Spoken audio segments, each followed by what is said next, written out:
Good morning, everyone. Welcome to the second day of the Consultative Forum.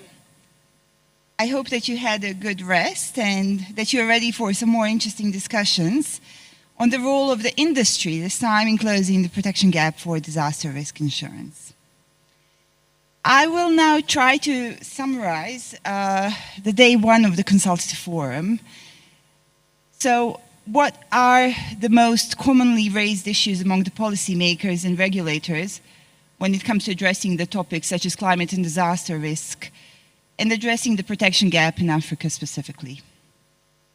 Yesterday we heard about collaboration and partnerships, conversation and dialogue, sharing the knowledge, trust, all soft skills. Climate and disaster is an extraordinary and complex risk, and it cannot be addressed either by the government, the industry, or a regulator alone. The art of collaboration is the only way to move the conversation forward into systemic action. So, who are the stakeholders involved, and what is their role in closing the protection gap? It is the government, the regulators and supervisors, and the industry together. Government plays an important role in risk mitigation. It has the capacity to coordinate work streams of different stakeholders. It can provide public data, invest in financial literacy, facilitate access to insurers, or act as the last resort one. We've heard about the Moroccan example of the Solidarity Fund managed by a public company that covers those who are uninsured in case of natural disasters and in such way incentivizes people to get insurance. The regulator and supervisor's role is critical as it can be an enabler but also an obstacle to developing sound insurance markets. Openness to change, to harness the AI, big data, and insurtech in general, and the use of technology in distribution or claims adjudication, for instance, leads to greater transparency and ultimately instills trust. Another key word from yesterday, trust.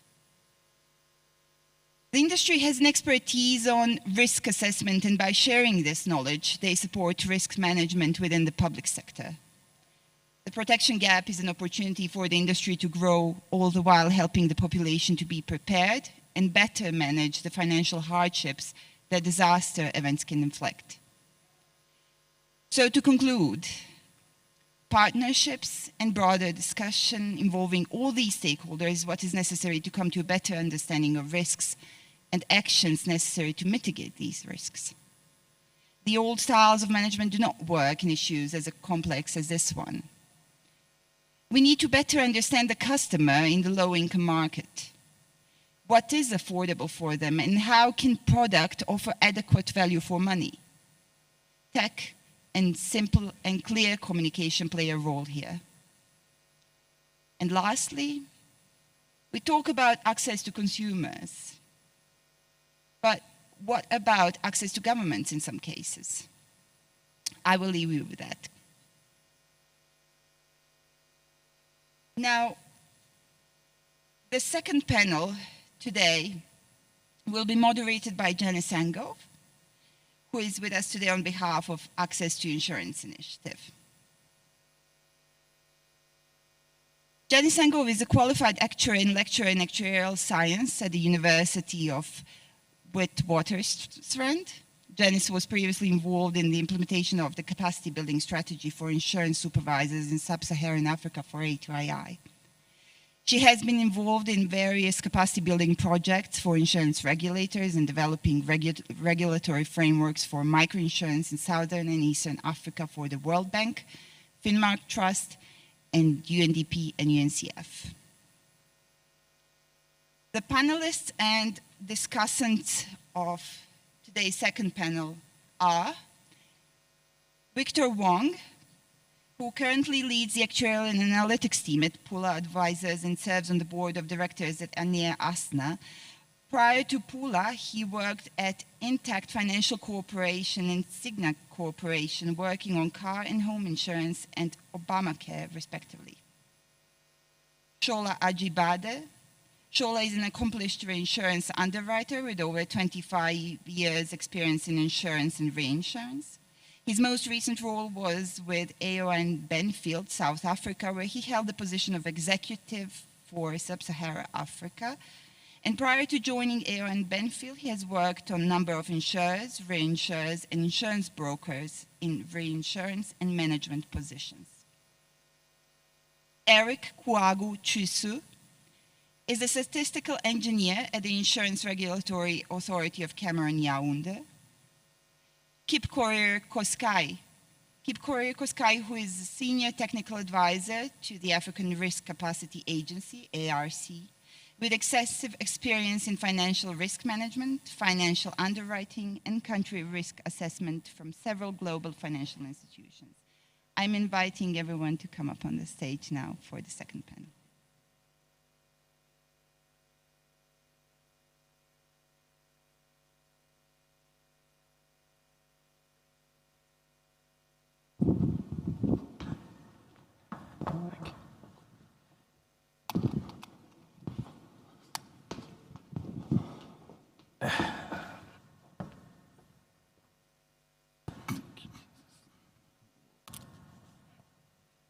Good morning and welcome to the panel on the role of the industry in closing the protection gap for disaster risk insurance. So we're going to look this morning at a few success stories and then some of the challenges that still need to be overcome in providing disaster risk insurance, particularly to the low-income market. So we'll start the panel off with two presentations from Victor and Shola, and then Kip and Eric have got a few questions that they want to pose to the panel. So I'm going to hand over to you, Victor, to kick off the discussions. Cool.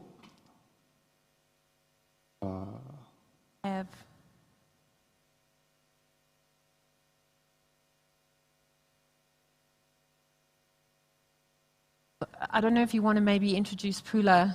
Yeah, I have some slides on that. In get them. In time.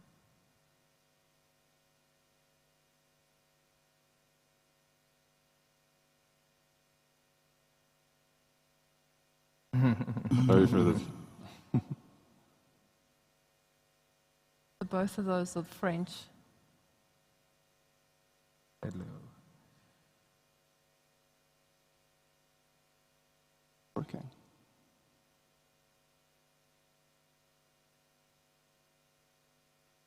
Okay, there we go. It's on. Perfect. Cool. So my name is Victor Wang. I lead up the actuarial team at Pula Advisors, and we're an microinsurance intermediary operating in 9 countries across mainly East Africa with some reach in West Africa. So some countries include Kenya, Nigeria, more recently Mali and Senegal, as well as Tanzania, Uganda, Burundi, and so on. So we insure at a yearly renewal around 800,000 farmers across these 9 countries, and we work with 14 partners and 9 insurers and reinsurers. Collectively, we've made several $1 million worth of payouts for farmers for microinsurance risks. So just the briefing over some of the products that we offer, so you have some insight on the work that we do. The first is a germination cover. So what that means is farmers are registered for insurance, and then as the season progresses during the planting season, in the few weeks that are most critical to the planting and the germination of the plants, if there's not enough rainfall at those locations, at a pixel level across whatever the insured area is, then there will be a payout. And that payout will take the form of a free bag of seed that the insured will be able to pick up at his local agro-dealer shop and try again within the same season, so that the entire season isn't lost when there's a short dry spell. Another product that we offer is called the yield insurance cover. So what that is, it's a more comprehensive multi-peril insurance, but its payouts are based off of an index rather than visiting farms individually, as this decreases operations costs and is more executable. And we're able to then decrease the cost of the cover for the farmers. So what this looks like is farmers are either aggregated or register through other means. And then at the end of the season, during the season, we'll provide reports to the insurers. And at the end of the season, we're able to actually send out hundreds of our own enumerators in the different countries to conduct crop cuts. And then those crop cuts will determine how well different areas have performed. And then based on how well they've performed, there will be a payout or no payout. And the last thing that we offer, and this is a newer thing and still being worked on, is a revenue insurance cover. So it combines the yield cover as well as the new price cover, because it doesn't matter how well you do in terms of the kilograms of crops that you produce in a season if the prices in the market tank. So this is a multiple of your yield multiplied by what the guaranteed price of that crop would be. And if either the price goes down in the market or your yields go down for whatever reason, drought, fire, etc., you're compensated based on the level of the revenue generated over an indexed area, rather than either one of those individually. So more on the topic of the discussion now for climate risk. These are some studies published outside of Pula, because we're currently working on our own study here. We don't have the exact results yet, but some of the things that we've seen with microinsurance is that there's higher investment in crop bred pigs, for instance, for livestock. Once you introduce insurance in the mix, because then people are more confidently able to invest in their own farms year to year. Similarly, in Ghana, we've seen that insured farmers increase expenditure on fertilizer by 24%, and the area of land cultivated increased by 17%. And on the Pula side, we are currently working on a study on doing some of this. So don't quote me on this, but some of the tentative results we've seen are also that fertilizer uptake has increased from year to year for our insured farmers, because they're able, especially in areas where there were payouts, because they were able to have a level of trust in the product and be more confident in the crops that they harvest in spite of climate change, because they know they are insured against that. So I have just a quick testimonial from one of our farmers who was insured and got a payout from us. So this farmer, Catherine Bertra, she was a farmer in Malawi, I believe. And we were able to, in the beginning of the season, there was a dry spell, a 4-week dry spell, and none of her crops were able to germinate. So what we did was we provided her a payout, and you can see there on the image to the right, she was able to replant, and she was able to have a very successful season afterwards from the payout. And we think it's farmers like these who are able to spread the word of, the insurance working, to be a natural kind of growth from place to place. Because once the payout does happen, like farmers do talk about that. And then we do see exponential growth, not just from those locations, but for our schemes in those countries in general. So in terms of climate change and building resilience, am I running out of time? So the first thing is that insurance acts as a bridge across poor weather. So as the weather decreases, we need to be able to get those farmers across that bridge. And insurance is just one way to do that. And building insurance structures that allow people to easily come on board onto the insurance scheme, as well as paying out at the right times. Because even if the payouts aren't massive, like another presenter was talking about, they're coming in at the exact right time when the farmer needs those payouts. It's when they've suffered a loss that is exactly when they need that money the most, so they don't liquidize their other assets and are able to keep building their wealth in spite of those events.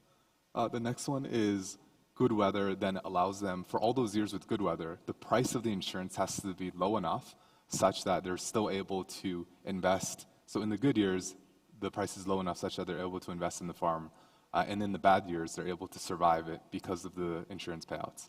With a bridge like that, they're able to, instead of going in a vicious cycle of building up your farm and then losing everything when a catastrophic event happens, they're able to build that wealth every year.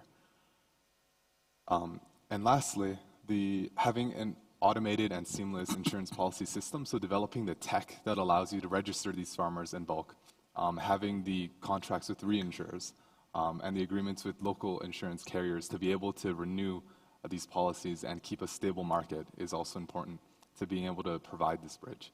Collectively, we see this as a way to bridge the gap in climate change, but obviously things need to be adjusted as things develop. So some of the success factors and challenges that we've noticed on our end are, for one thing, being able to produce quick payouts to farmers when they need it most, because there's only a short window of time that those payouts are most critical. Because beyond that window, these farmers need to start paying for things like food.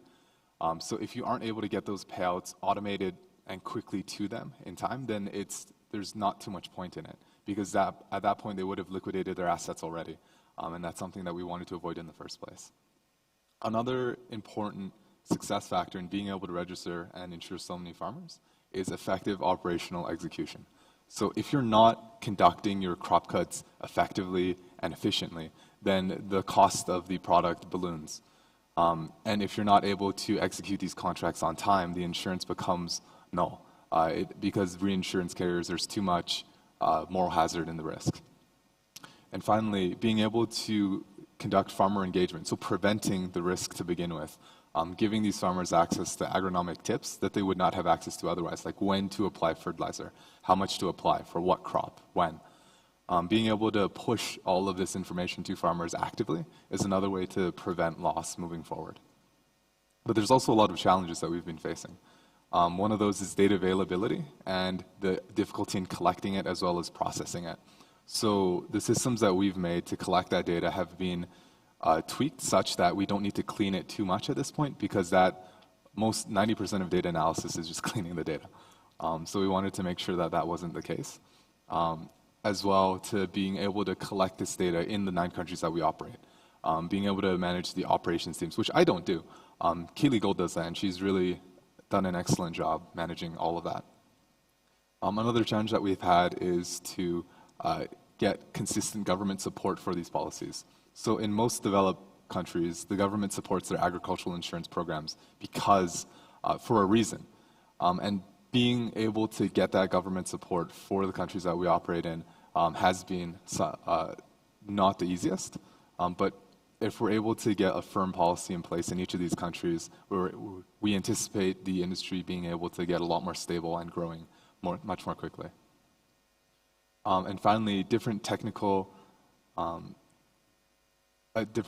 challenges for each market. So obviously, as we expand into more lines of crops and more countries, we see new challenges that we'd never considered before. That's everything I had. Thank you.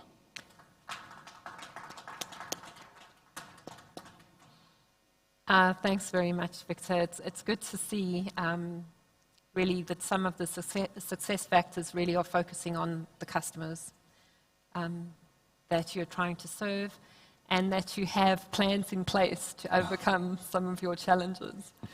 So let's see. Shola, I'd like to hand over to you to give some of the perspective, a reinsurer's perspective from Continental Re. Thanks.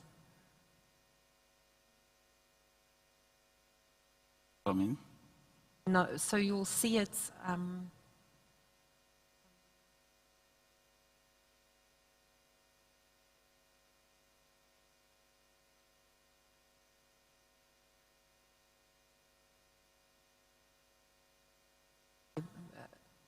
think we have the French. Oh, okay. Can see. Okay. There we go. Thanks. Good morning, all. My name is Shola Jibade. I work with Continental Re in Nigeria. Continental Re is a Pan-African reinsurer. We have 6 offices across the continent. We believe that Africa is our home, it's our base, and African premiums should be retained in Africa. And therefore, everything that we do, we try as much as possible to be African in nature. We have the head offices in Nigeria over 30 years ago. And in 2012, we established the subsidiary in Nairobi, Kenya, to take care of the eastern operations. In 2014, we were in Botswana. We also tried to cover the South Africa market from Botswana. Again, last year, 2018, we tried to have an office in Abidjan, that's Ivory Coast. We call it Continental French Africa. And Lagos now house the Anglophone operations, of which I'm the head. So I lead the team for Anglophone operations, which is Nigeria, Ghana, Sierra Leone, Gambia, and Liberia.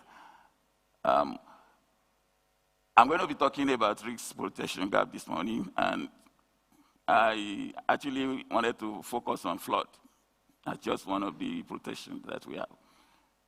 I'm just going to introduce it a little bit, and then try to see what we have in the last 10 years, and also talk about Continental and our initiatives with Principle for Sustainable Insurance, the way forward for us, and then I'll conclude. Okay, I just kind of give this introduction that risk protection gap is the difference between the insurance cover that we have, that is insured, that is economically beneficial to have, the cover in place, should a loss event occur. What we have seen is that a large proportion of our developing country populations, especially the lower income groups, they are not protected. They are currently underinsured, leaving them squarely in the risk protection gap, and therefore they are financially vulnerable. Furthermore, as this insured losses event materializes, the resources available to cater for this is really is not enough, it's not adequate. So that protection continues to widen. We see that compounding this is the challenge that the growing environmental changes, such as the climatic change, that we are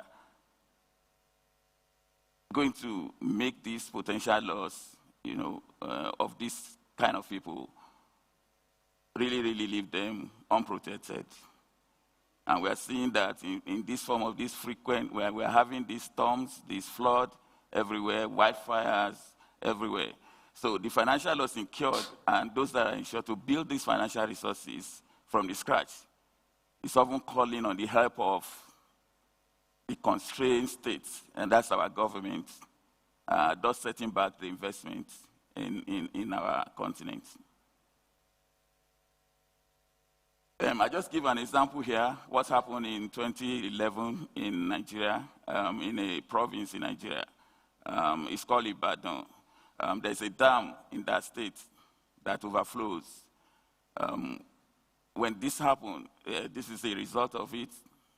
About the death that is recorded, it's about 120 people that died, including women and children. I don't know why we left the men.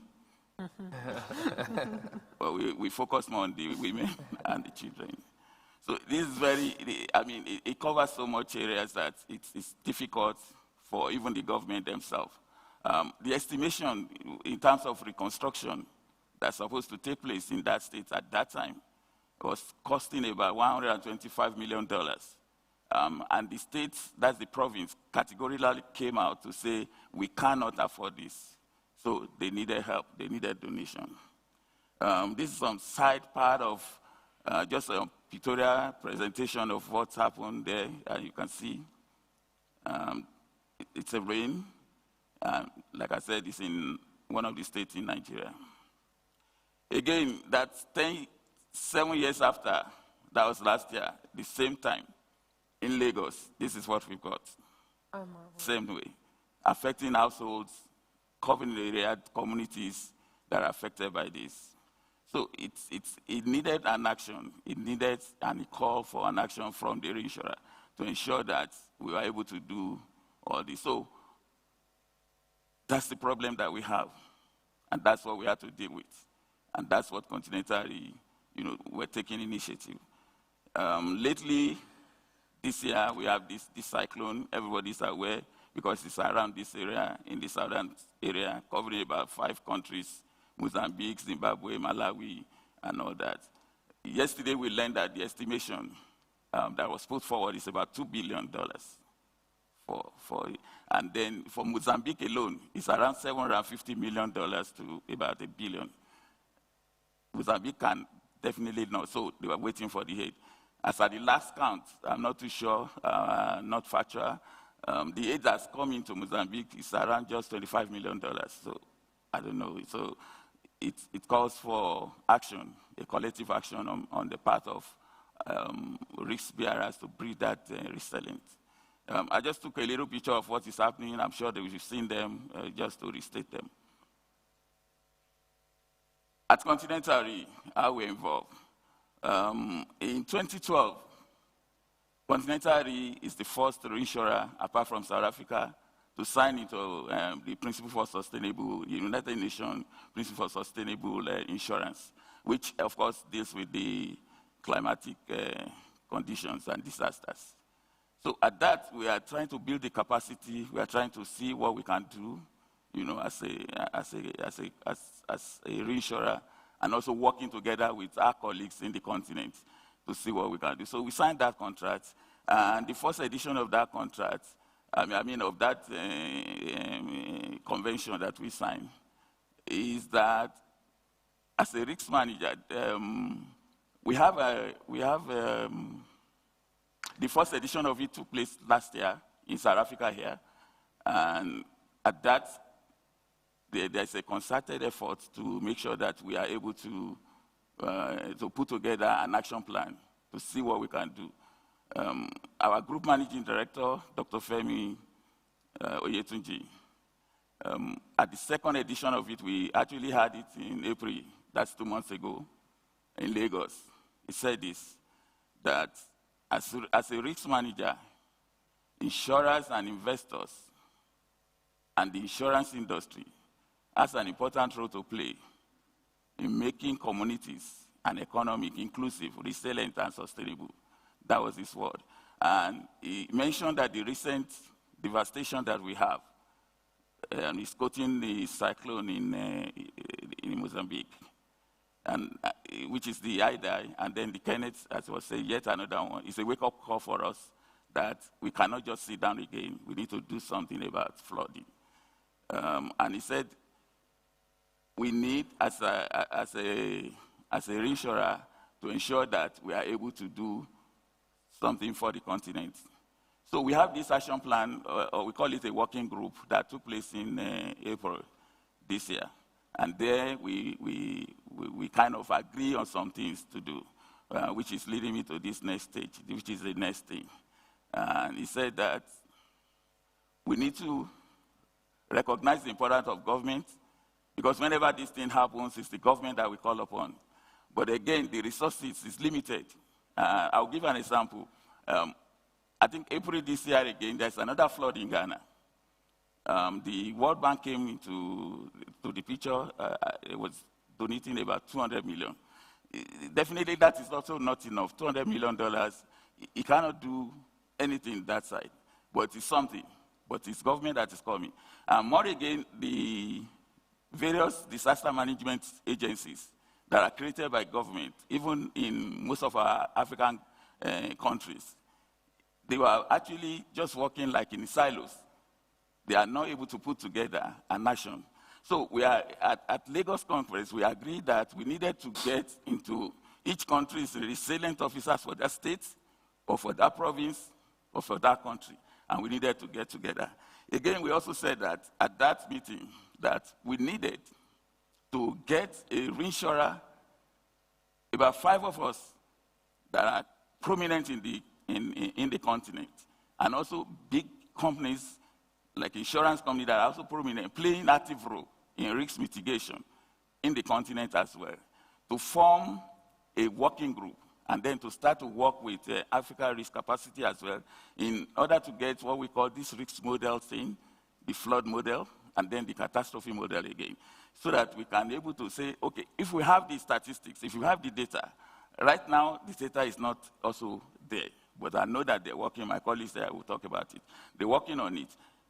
If we are able to get those things right first, let's get the flood map, let's get the catastrophe model, and then let's start to work together. So on our part, at the Lagos meeting again, we said, Nigeria, we will get a champion. Ghana, we'll get, all over Africa we'll go. And then we'll get a champion for each of these officers There will be a coordinating unit.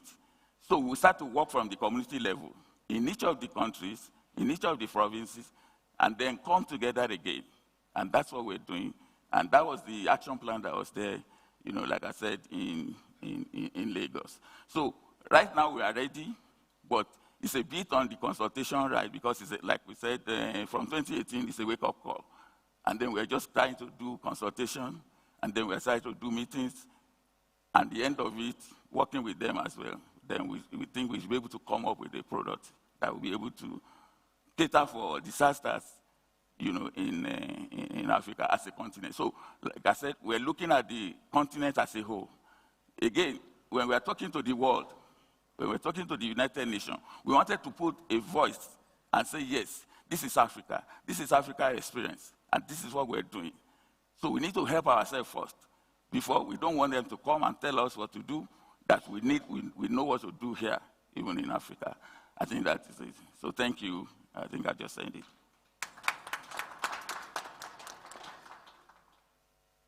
Thanks, Shola. So it's really good to hear that there's a multi-country initiative with various insurers that are looking at how Africa can support its own needs in terms of disaster resilience. And also you've mentioned the importance of liaising with governments and local governments. Maybe, Kip, you can tell us a little bit about how Africa Risk Capacity approaches working with governments in this area. Thanks. Thanks, Janice, and thanks, Shola, for the brief introduction as well. My name is Kip Koske. I work for the African Risk Capacity. African Risk Capacity, or ARC, as has been mentioned, is a specialized agency of the African Union. It was created in 2012 with the main aim of helping African governments mitigate the effects of natural disasters. It was at that time, or as it's currently happening, as you can see, African governments are faced with a lot of constraints in terms of how to mitigate the financial effects of these disasters. And as a result of that, African Risk Capacity was created, and it created its first affiliate, the African Risk Capacity Insurance Company Limited. The insurance company has been in operation since 2014. We have been really active on the African continent, having 33 countries as signatories to the treaty that established ARC. As part of that, we have developed tools to ensure against drought. It was quite important to kind of note from the discussions yesterday from the regulators, at least in Morocco and in South Africa, that they were mentioning that there's a problem with modeling drought. That aspect and that tool that we've developed is available, and we can share across the continent and share experiences on what we've learned across the continent. So ARC has had at least 5 risk pools, I forget. So we're going into our 6th risk pool. When I say a risk pool, it means we've been able to collate risk from across the continent. So we've had participation from at the sovereign level, from the Senegalese government to the Malawi government, and collate that risk into one risk pool and reinsure that risk. That makes it more efficient and cheaper in the long run for governments to sort of manage that risk.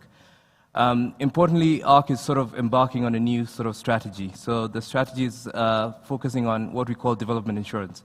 So we're looking to link all the parts of ARC that it is to creating the public goods angle. So looking at creating the early warning tools that we have. So the drought tool that we've mentioned, we're developing a flood model that we're currently testing in West Africa. We also have, as a requirement of taking out insurance, each government has to have a contingency plan. So the contingency plan is a prerequisite for taking out insurance. So that linking an insurance or financial protection through a contingency plan should help mitigate the effects of a drought or of a natural disaster going forward. So having that contingency plan is going to be key. And also, lastly, having the tools in place, the financial tools for risk transfer. So that whole spectrum of tools available is quite key, and it's going to be the new sort of way of thinking of the insurance, and having it open and an inclusive sort of environment to have both the industry, the governments, and the private sector involved in creating these public goods for the advancement and especially for the bridging of the protection gap. So that's a brief introduction of what we do. Thank you. So even though it's difficult to work with governments, I think sometimes with persistence, Yes. it can really make a big difference to the population. I know you had a question for the panelists. Yeah. Maybe you can pose that now. Yeah. I want to thank the panelists, and I think the presentations were needy and right timely in terms of what we're looking to do here. And the focus of the panel and the focus of this whole discussion is how we bridge the protection gap. And that bridging, I think, is quite a bit the important thing. And I think from the presentation from Victor and Shola have sort of shown that the parametric sort of index insurance is the way to get the last mile person sort of insured or get some financial inclusion and tools available to them. A key tenet or key issue that we as industry, we as players in this space feel is there's a lot of there's incidences of basis risk that's faced in the industry. I was just wondering if to elucidate or to provide more context in terms of the basis risk and how you want to, or how the different elements can be managed within the different products that are on offer to actually to make sure that they're best fit or for the end user. Right. Perfect. I want to take it. So in terms of basis risk, so that everyone's on the same page here, in terms of our products, what that mainly looks like is for the weather index, for it to not catch. Sometimes the satellites are wrong, and there actually isn't too much rainfall on a particular spot. And in terms of the yield index, what that looks like is when you collect samples for a representative area, some people might be below that average, some people might be above. And then if that index is good overall for that area, the people who are below that index won't get a payout. So in the context of our products, that's what it looks like. And how we mitigate that is in terms of, some examples are for the weather side, we have, using various technological solutions, we identify which areas post-season have had that basis risk, and we try to mitigate that by sending people and like giving payouts to those people ex gratia. And for the area yield side, what we try to do, we developed an algorithm to get more homogeneous zones. So rather than ensuring at like a government boundary level, so a province or a state or an LGA, we developed our own zoning such that those areas are much more homogeneous and people perform similarly to one another than the government areas would be. So those are two ways that we've done to decrease basis risk in our products. Thanks, Victor. Shola, I don't know if this is a problem that you've experienced as a reinsurer. Well, we work with Pula.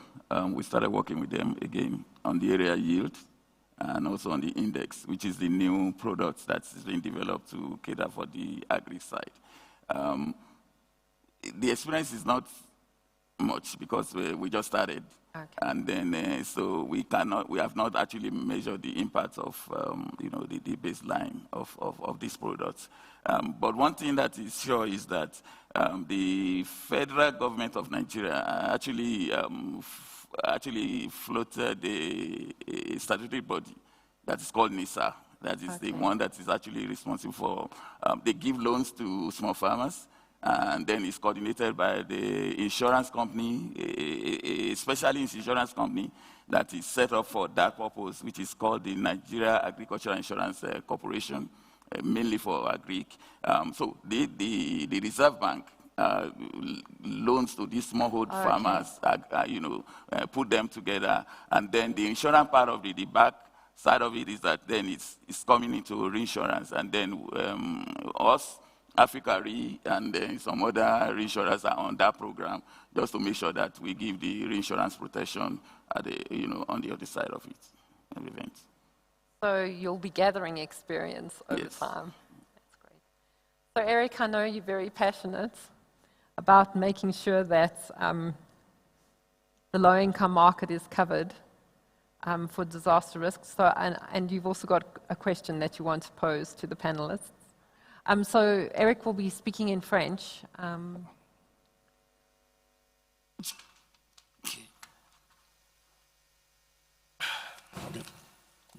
Thank you, Yanis. Thank you, Janice.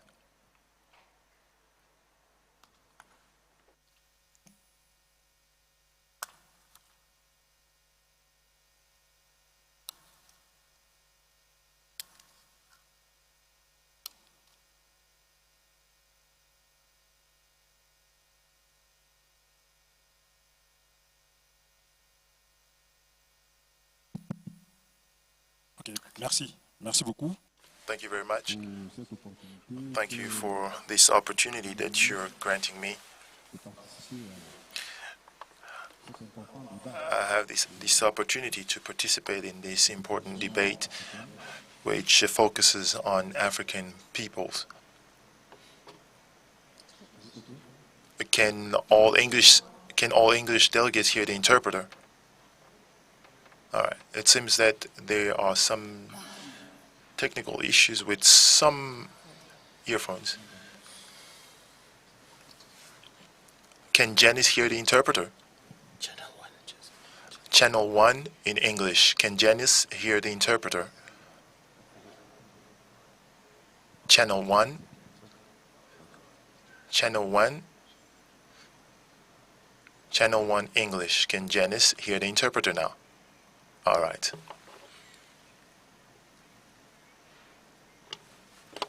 We're just waiting for Sholo.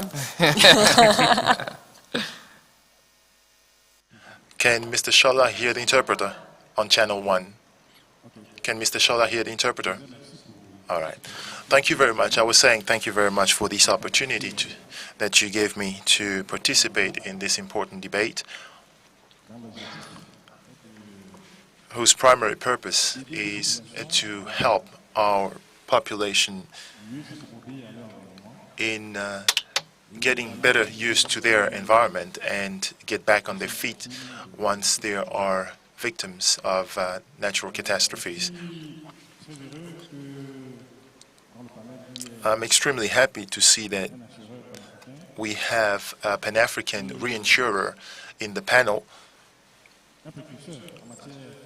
who has been at the forefront of index insurance on our continent.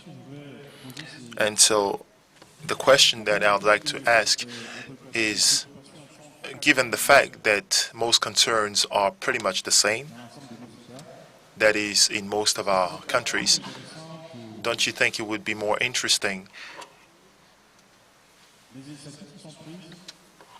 to have initiatives that would incorporate many states so as to pull together the risks, but also to reduce the costs?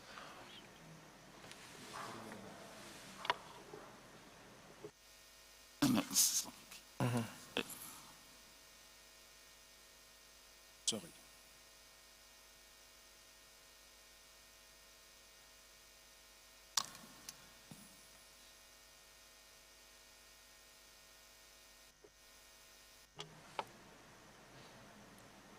All right, testing now for Mr. Shola. Can Mr. Shola hear the interpreter?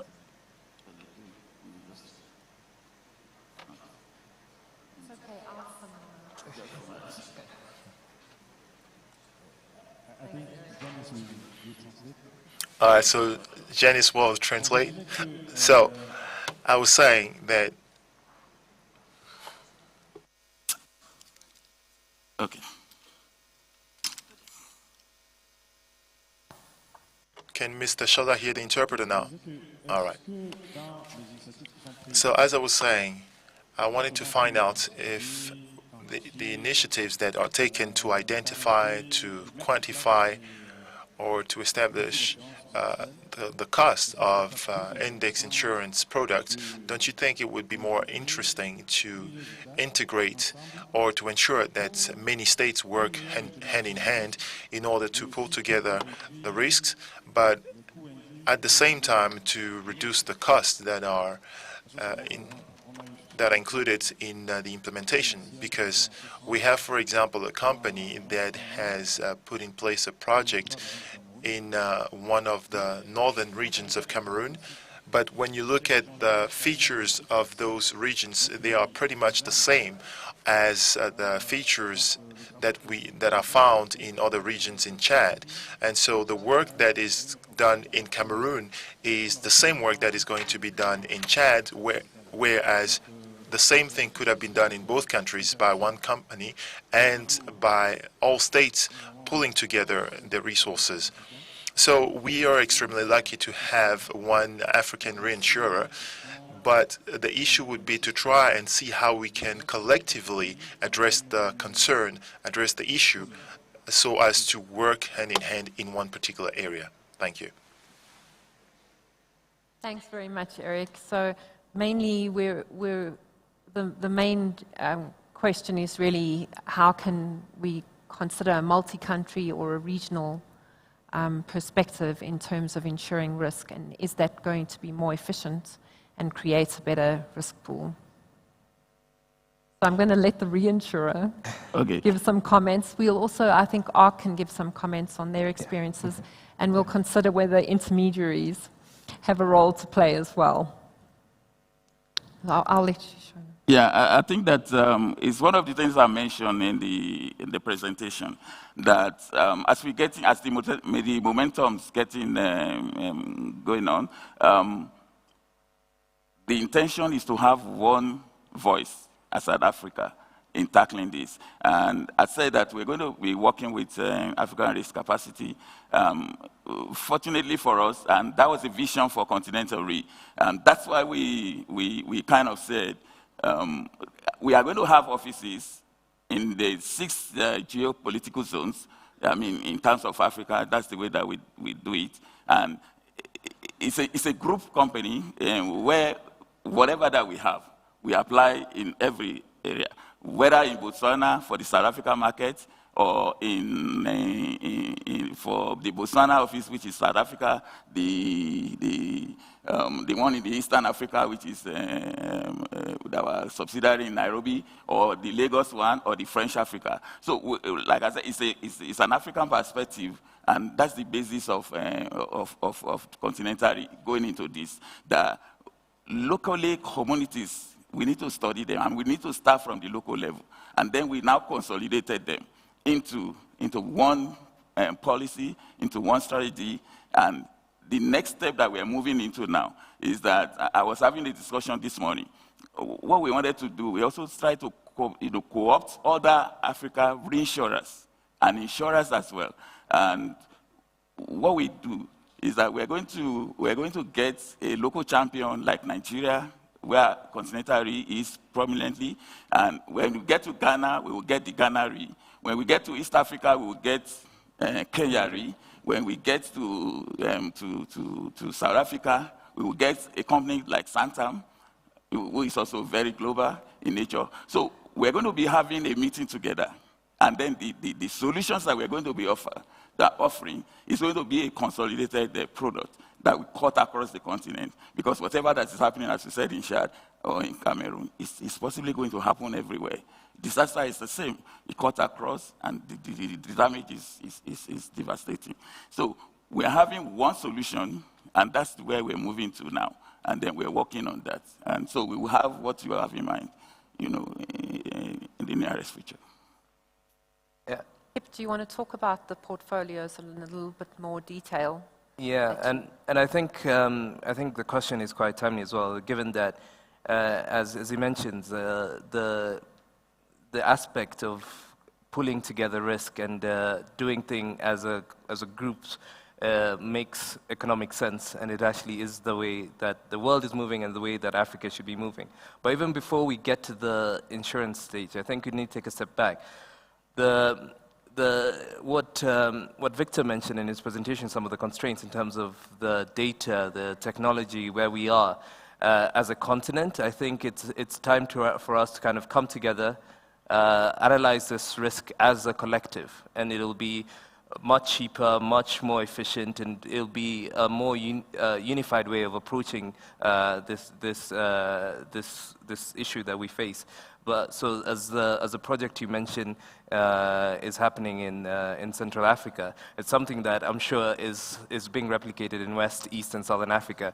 It only makes sense that we, as a collective, come together and through forums like this, identify these initiatives, see how we can build synergies from these initiatives and actually take this forward. Because the problem is there, and the solutions are happening, but they're happening in I think, a fragmented sort of way. So the best way is to work together and actually address these issues as they come.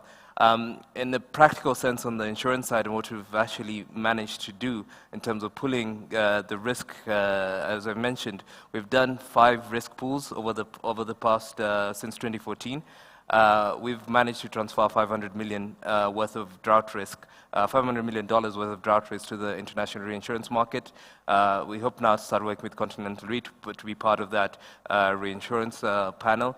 But importantly as well, we've managed to kind of get buy-in from countries to understand and to be able to take a more proactive approach to risk management, which I think has been quite a game changer in the way governments have been working and governments have been thinking about managing risk. But also it's a continuous process. So ARC, as the way it's sort of set up, is looking to partner with as many people on the continent as possible. So, for example, at the end of the month, with the help of the Senegalese government, we have a joint training that's happening with World Bank Group and the UNECA to bringing together both private sector and public sector to understand index insurance, to understand its benefits and, importantly, its limitations. So this pulling together, it's from an insurance perspective, can be done both from the financial product as well, but across the board, from product design to actually education-wise as well. So it's something that we're constantly working on, and we're looking for partnerships to actually bring that forward as well. Thanks, Kip. So, Victor, is there a role for the intermediary? I think Shola and Kip got it pretty well. Okay, so I think it's very important because these are large-scale problems and affect most countries at some time or another to take the approach of looking at the continent as a whole and sub-regions to really work together to leverage resources is a good thing. I'm going to open the floor now to questions. So please, you can also address, so Eric's from the regulatory authority in Cameroon, so we still have a regulator's perspective on the panel. And then we have the 3 industry players. So you're welcome to address questions to any one of the panel members. Thanks. Okay, so we have a question from Kingsley, and then from Ivory Coast. So Kingsley will speak English, but the next person is French. It's French. Yeah, the one after Kingsley will be French.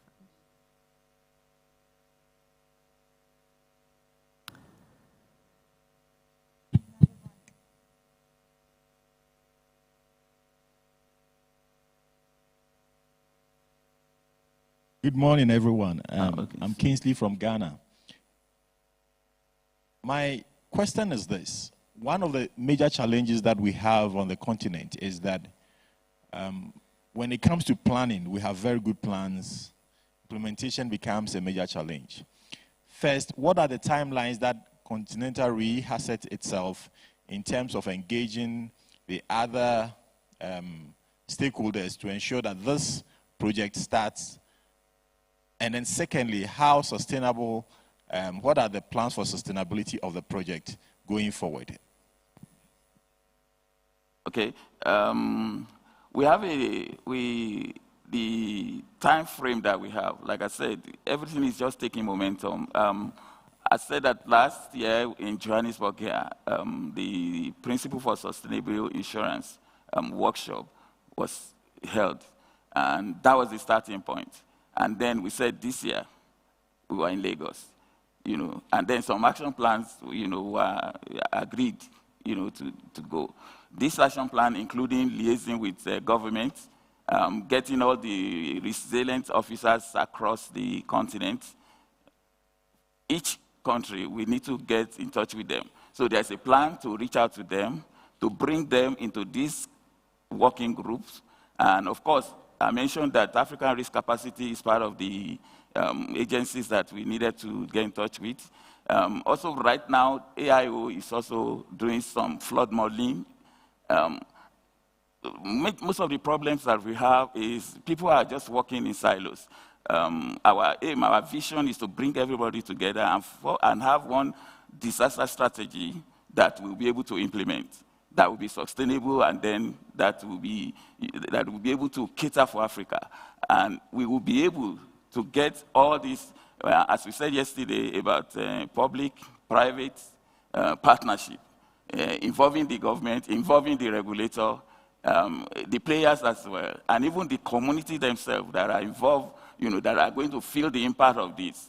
We can't leave them out in the planning. So this year, we've set up the action plans that we want to cover in phases. By the end of this year, we'll be able to come up with, how we are going to approach it. And like I said this morning again, I was discussing there's a need to have another workshop that will bring together, just to see how far that we've been going. So we don't have a long plan, but it's like 5 years, but then we're starting this year, and the momentum is going on. So the idea is to make sure that as we start, that it's sustainable and it's focused on what this risk, how to mitigate it, and how to get the players and those people who are actually involved in this climatic disaster and all that, how to get ourselves involved in it, and how to make sure that all of us are, on a go and facing it together as one. So, to answer your question, yes, there's a plan, and that plan is a 5 years. But this year, especially, we want to move as faster as we can to ensure that at least we get everyone that is involved, that we think that is involved, to think together to what we are not to be working, in isolation and in silos. So I think that yes, we have. Thank you. Thanks, Shola.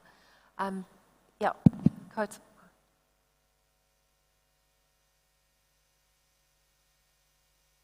You'll need your headsets. Okay. Good morning, ladies and gentlemen. My name is Kwaku Bon from the Regulatory Authority of Cote d'Ivoire.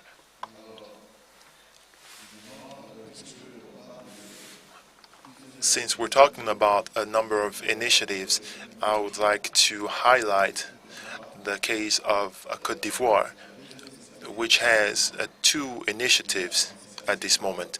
We have, firstly, the African risk capacity, and it is based on the choice of a reference culture. We also have a second initiative, which is the World Bank initiative through its Give Local Index Insurance Facility. And in this initiative, we have 2 companies that were chosen and that have been set up to focus on 2 different cultures. So now, my question is the following, and it is addressed to Mr. Wong, who presented the Kenya experience. And I would like to find out how does it happen? Are there cultures that are chosen, or how does it take place? And this is compared to the 2 initiatives that I just spoke about. The second thing I wanted to ask, this question is addressed to the representative of the African risk capacity. For West African countries, I believe they already had payments payments made, and I would like to find out if there is a mechanism that exists and that ensures that farmers have been indeed paid. Thank you. Thank you.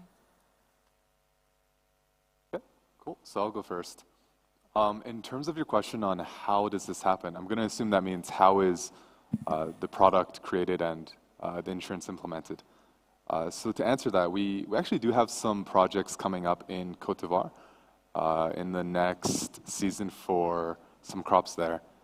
In terms of how we do it right now, for each of our clients, it's more of a custom solution. So we don't have a off-the-shelf product quite yet for each of the crops or each of the countries. So we talk with the stakeholders, so the aggregators or the persons looking for the insurance. We talk to the farmers to understand how the coverage can be tailored to their risks. And then we talk to the regulator to figure out how we can get this instated. So there's no go-to how for how to get coverage set up.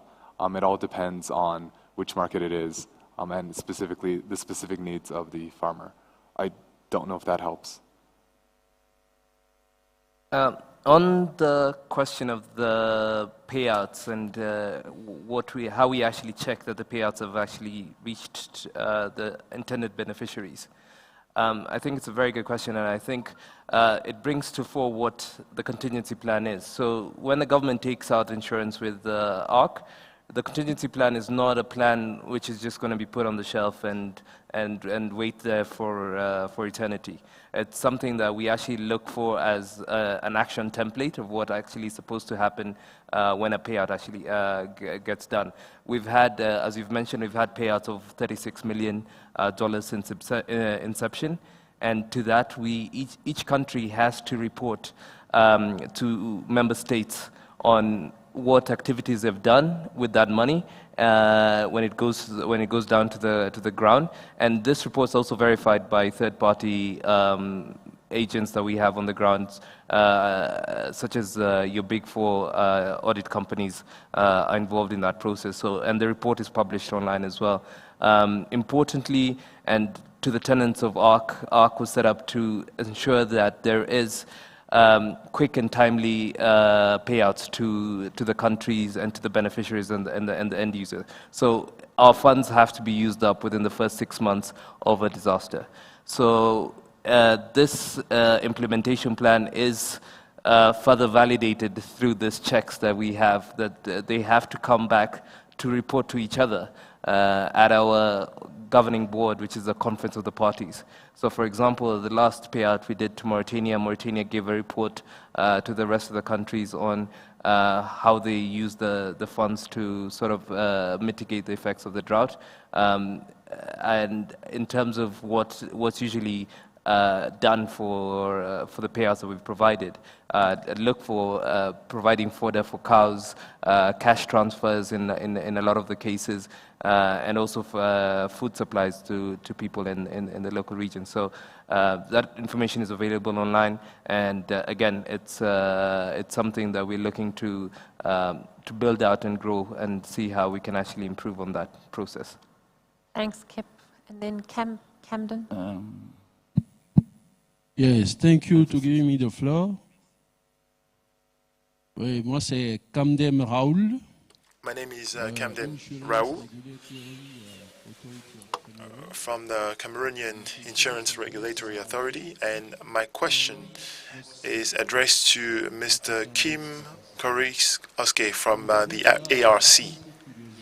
And I would simply like to find out if the African risk capacity is the same as the African Trade Insurance Agency, because it seems like African states set up an agency for trade insurance in Africa, and it is called the African Trade Insurance Agency, and I'd like to find out if it is the same as the African risk capacity.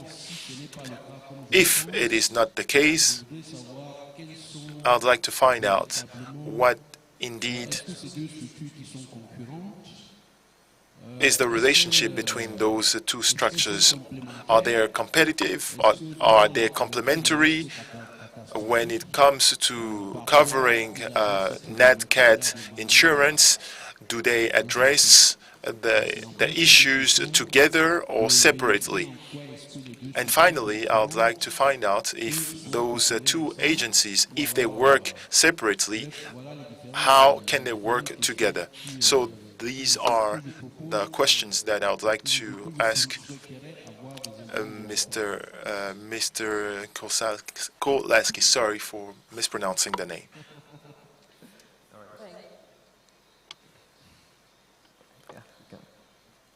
I'll kick it off.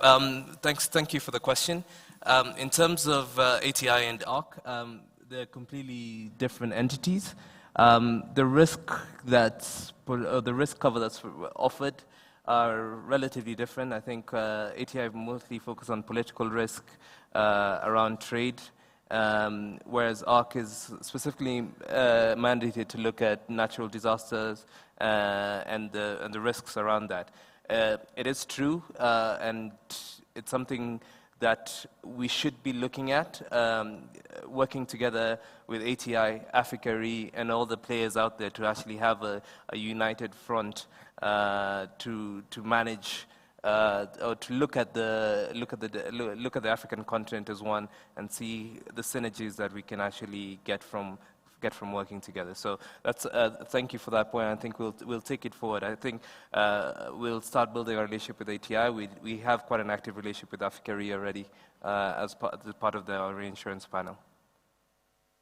Eric, do you want to add? Merci. Je voudrais compléter. Thank you.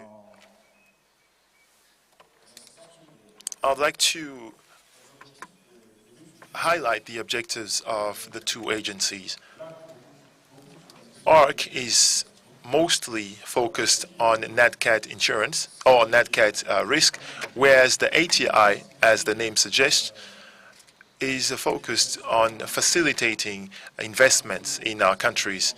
And these investments will be covered by these insurance, and what I'm trying to say is that ATA is almost positioning itself as a guarantee company for states in order to attract investments in the countries. And yes, it is true that the two agencies work with government, but ARC is mostly an agency that provides insurance solutions, whereas ATI allows the foreign investor not to worry about the outcome of their investments because ATI will be a guarantee. And so it is to attract investments in our countries, and it is a way to increase the amount of investments, the amount of foreign investments in our countries. Thank you. Thanks, Eric. So I think we can take maybe two more questions. So Fangman, and then at the front. Okay, I'll three. So Fangman, then at the front, and then at the side. Thanks.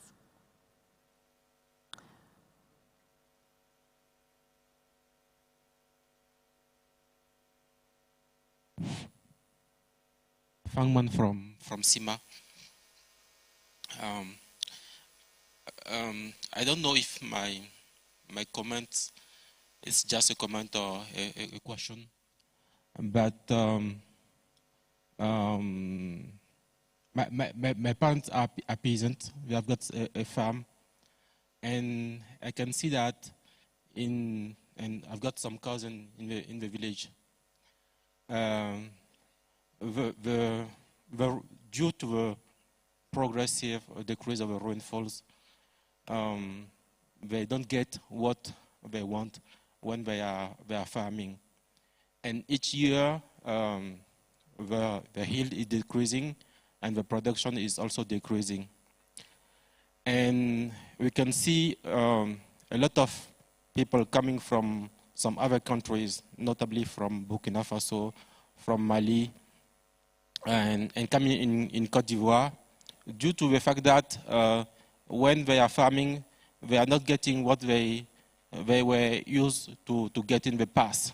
So there is a progressive decrease due to the rainfall, due to the degradation of the soil.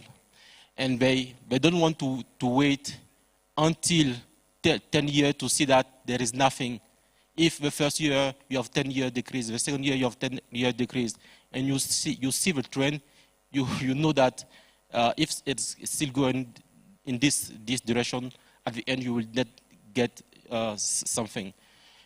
So they don't wait until the end, and they start a migration in some other countries, notably in Cote d'Ivoire.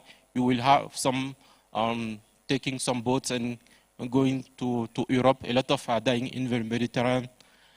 And my point is that maybe we should consider the definition on natural catastrophe, because those people who are not able, who are seeing that there is no future in their village, and they don't want to stay until 5 years, 10 years to see that they are not able to live anymore in the village. They are suffering natural catastrophe. I think that they are suffering natural catastrophe. But in our way of analyzing the problem, we are not really taking into account this kind of problem, and some of the political issue we have now in our country, conflict between the population. You have heard. I think that 3 or 4 days ago, some population were killing themselves in Mali. Some of the war we will have in the future will come from this fact, and we are not taking into account this kind of problem. Those kind of problems are not coming suddenly. They are coming progressively in the time, and it's not taken into account. And I want to have your comment on this kind of problem that are not appearing suddenly. Can we have maybe all 3 questions, and then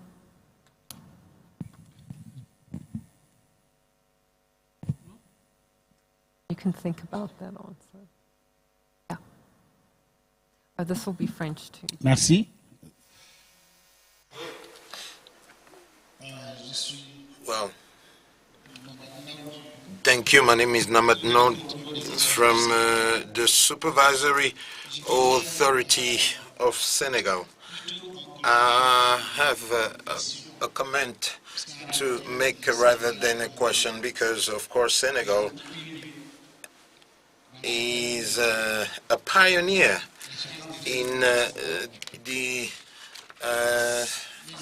natural disaster insurance and the risk of natural disaster. And we have approached the issue from a holistic perspective. I'm very happy to see that Continental Ray and similar entities are showing interest in this type of risk coverage, because traditionally, of course, these are not the main business that such companies would be interested in.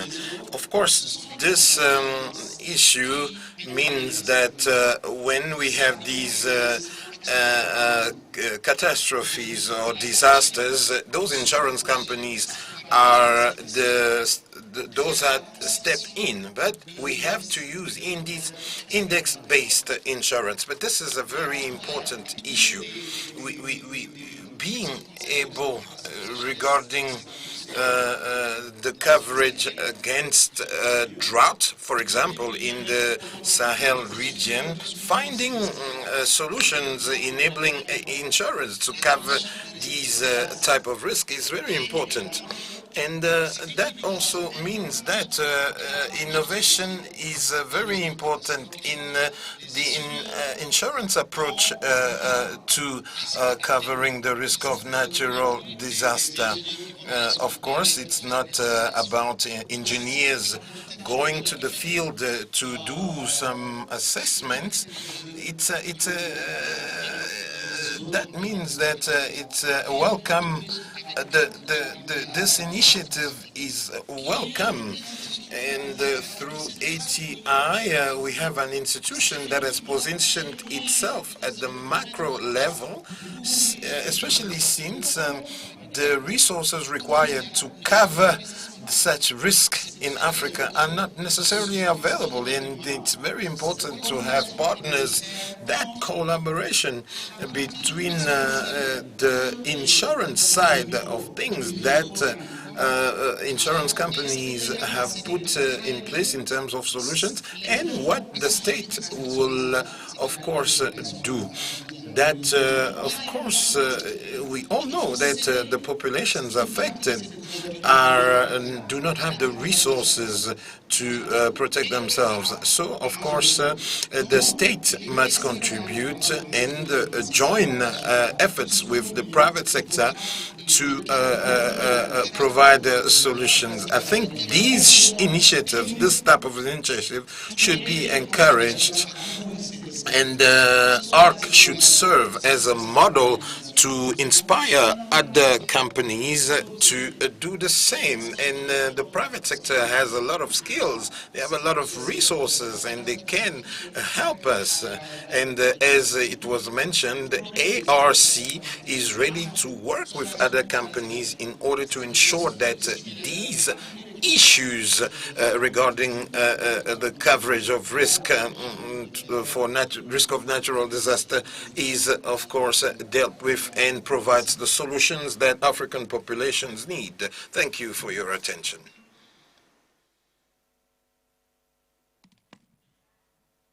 This will be English.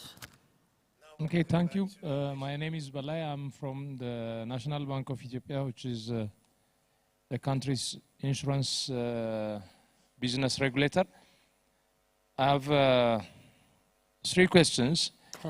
The first one is, we have been trying to address climate-related problems through private insurance solutions, like what Polar advisors are in.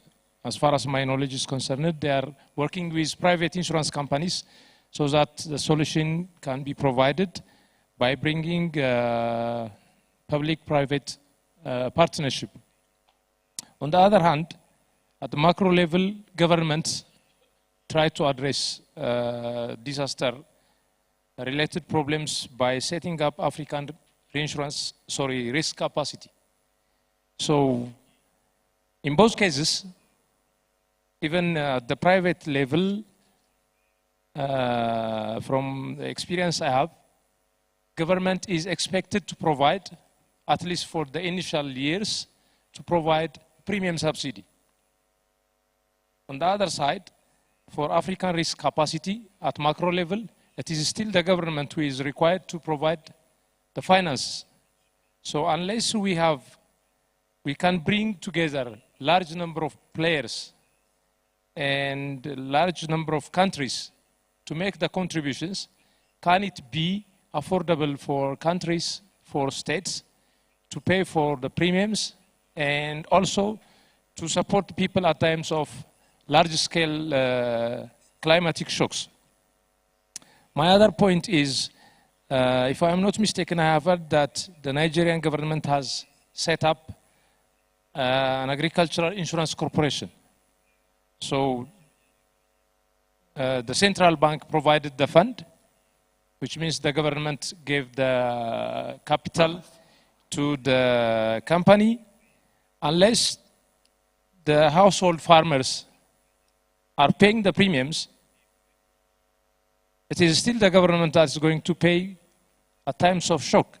So can we sustain this solution by making the government the key player and the key financer? Because most of our countries, they have to look for the World Bank or for other countries to support us at times of natural disaster. Thank you. And there was one question on the side. Thank you very much. My name is Denchi. I'm from Ghana. My question is in 2 forms. And The first one goes to Victor. I wanted to find out in like crop insurance, or let's say agric insurance, I wanted to know whether the insurance cover that is given, there is some government subsidy or the government intervention in payment of premium so as to make it such a way that you can get the large numbers that insurance actually drives on. So that's what I want to know for both crop and then for livestock, if there is any insurance to that effect. And then my second question goes to, let me say, the three other panels, because it has to do with catastrophic losses, that's cat losses, because these ones are very prevalent across the continent, that's the African continent, let me put it that way. And usually the amount of losses involved are quite huge. I wanted to find out whether there is no other way, that's besides the collaboration that we've spoken about, like there could be something like a tax on, let's say, water, electricity, which the large numbers consume. Before that, apart from that intervention, the issue about insurances comes in so that payment of premium become less so as to bridge the gap, and then we get the large numbers coming in. So these are the two questions that I have. Thanks very much. So I'm going to ask the panel, so who wants to take the question on persistently low yields over a long period of time, but not a huge natural disaster, how to cope with those areas? I'm not sure. I'm not sure I got the question. So for farmers who find that their yields are lower persistently due to drought or maybe poor soil, but not dealing with the huge floods and maybe very severe droughts, that would be an extreme event, how to deal with those persistently lower than expected situations. I don't know, Victor, if you've got any experience. Sure. Yep. So that has more to do with soil depletion. That's not necessarily an insurable risk because that's not like an event per se, but more of a long-term trend that you've seen in many countries. That's more what agricultural departments are looking for, how to renew the nutrient contents in soil. So that's more of a long-term government and agricultural solution rather than something that insurance directly tackles, at least right now. Do you think your fertilizer packages are helping to support that? Well, I know the fertilizer companies we work with, like this is something that is top of mind for them. But I don't know any large-scale solutions that are being implemented across countries to being able to resolve that issue. But I know it is something that is talked about. Thanks. I think the question requires for us to kind of take a step back, because we're having this discussion on climate change and the effects of it at the disaster sort of level. If we look at it, as speaking to our colleague earlier this morning, as we know these issues are happening and happening. It's sort of slow onset, but it's happening at the rural levels, and people are migrating to urban centers because, again, one aspect is soil. The seasons are changing. The climatic conditions are evolving over time. So if we take a step back and look at it from a bigger or a elevated sort of perspective and say, what are we doing to actually mitigate the effects of it? We need, insurance is not going to be the answer for it, and it's not going to be the be-all and end-all to make this work. I think that requires large-scale sort of investments in adaptation management and how to change public policy towards not looking at disasters as a surprise, but looking at proactive risk management and proactive adaptation measures, both from the public and the private sector. So I'd mention one aspect that we're looking at in African risk capacity, where we're developing a multi-index sort of parametric product, where we're looking to develop a catastrophe bond. Sort of the tracks changes in not weather, but climatic conditions, So we can draw in private sector capital and try and use as minimum public sector money to kind of draw in that. So looking at it from not the disasters happening now, but from a long-term view in terms of what's the situation going to be in 5, 10, 15 years' time from now, and even 50 years from now. I think, as a gentleman noted, there was an index on peace that came out this morning. Overall, the world is a more peaceful place right now, but the effects of climate are becoming more and more pronounced, and that's going to be something that governments would need to look at, and as a society we need to look at in a broader kind of perspective. And Shola, if you can talk maybe about the premium subsidies and government financing, since Nigeria has some experience. Yes, correct. I just wanted to take off from where Kip is talking about. I think that we needed to have a strategy, like we say. Insurance is just the end of this stuff. We are presented with situations, these disasters, these catastrophes, and then we found out that there is no one reinsurer or insurer that can take care of it. When this disaster happened, we know what happened. It's not only about your houses that has been destroyed, lives are lost.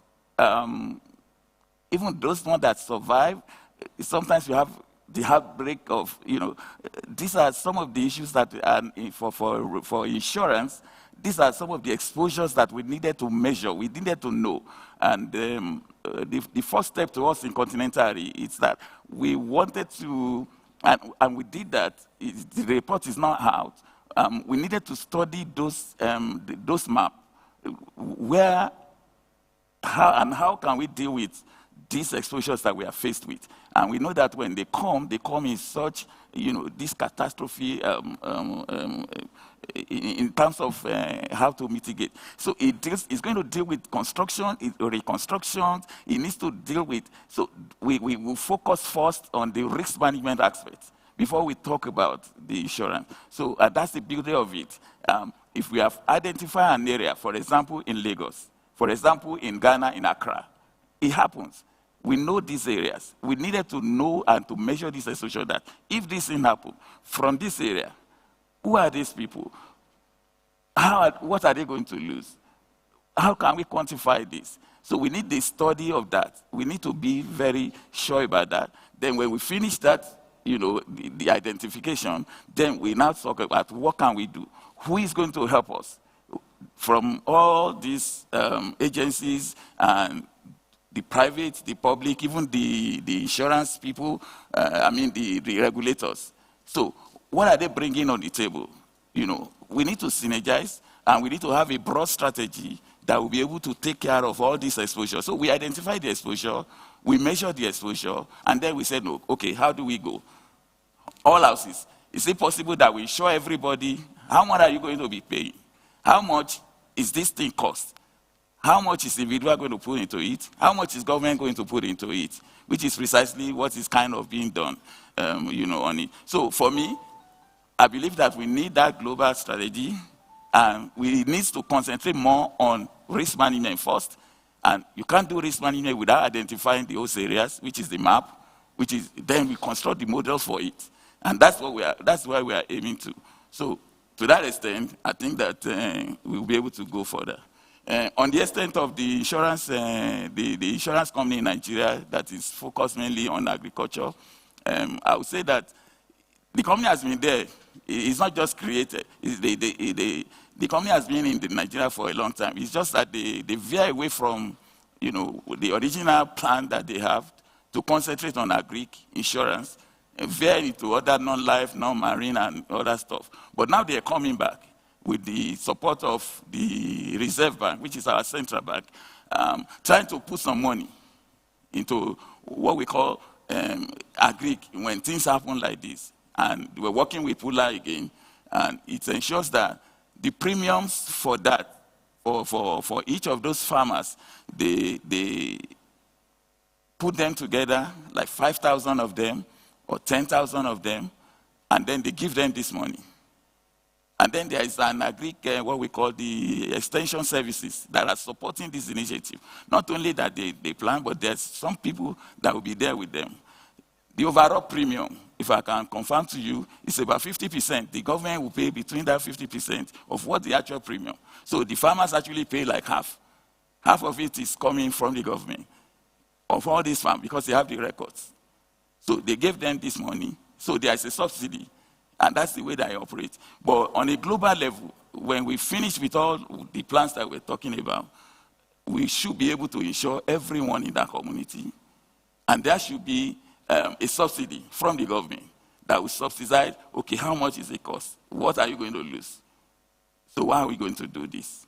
So there will be a subsidy. It is part of that strategy. We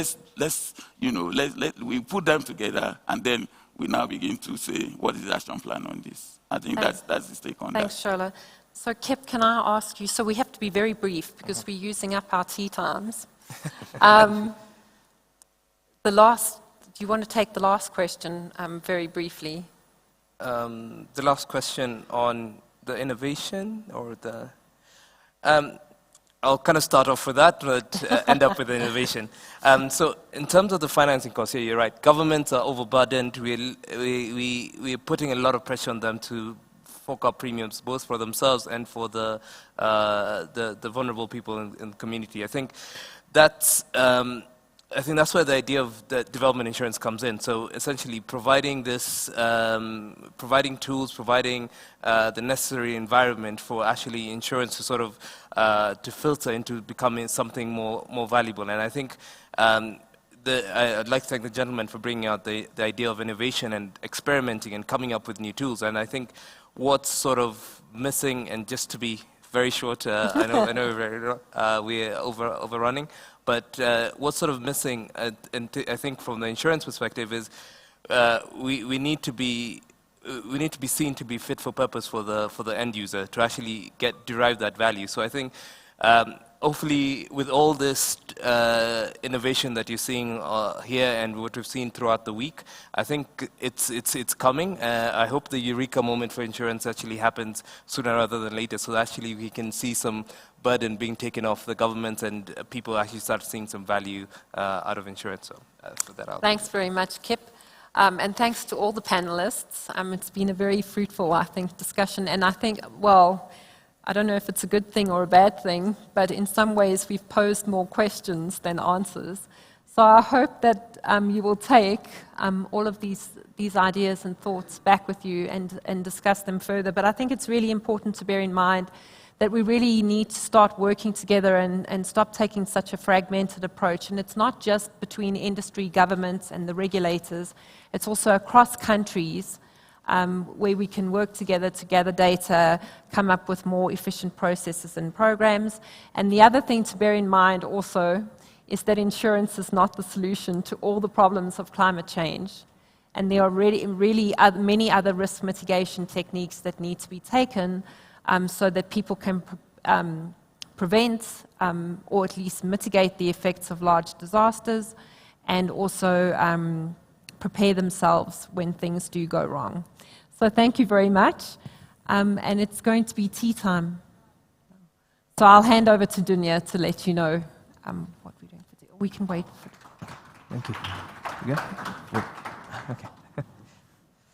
All right. Let me just hook this up.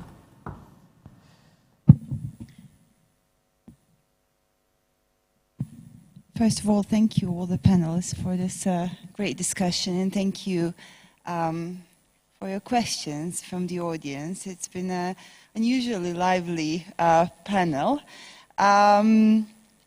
I have three things before we let you go for coffee break.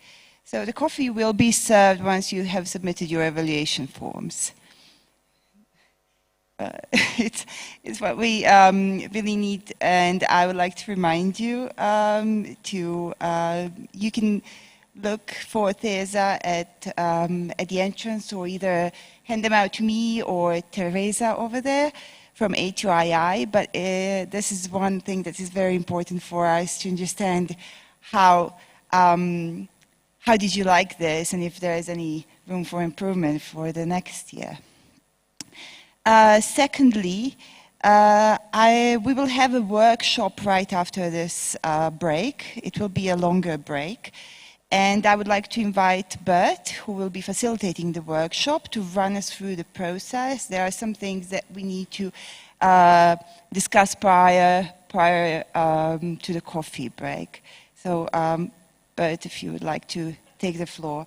And once we've heard what Bert will tell us, we can be back in the room at 11:30 sharp for the continuation. Thank you so much.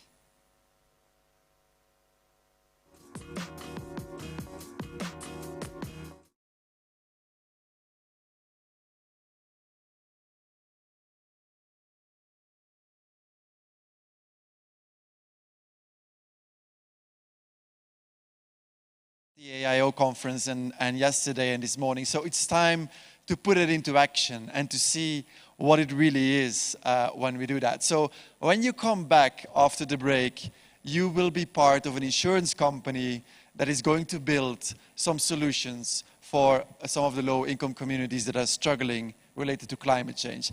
And I already want to assign you into the company so that you get a chance to get to know your colleagues.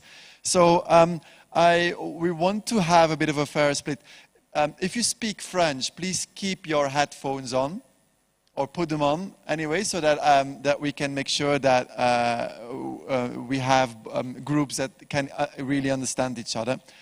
So may I ask the regulators in the room, if you're working for a regulator, to just stand up, please. If you're with a regulator, please stand up. All right, so that's 1, 2, 3, 4.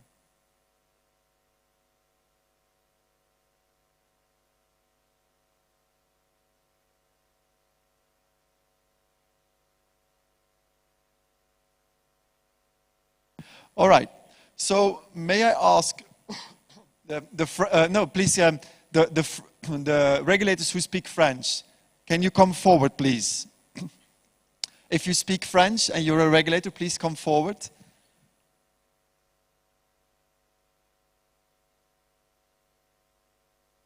All right, so you can go over here.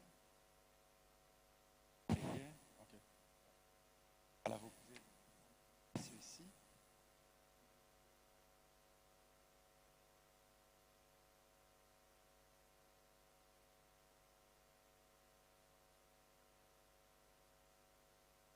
Oh, oui. I hope you're not colleagues. You can join that group. Right, so then we have more regulators that speak English. You can come this side.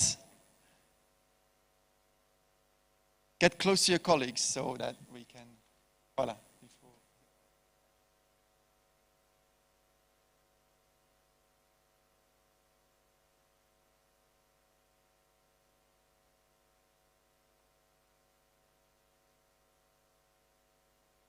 Alors, les collègues ne peuvent pas se...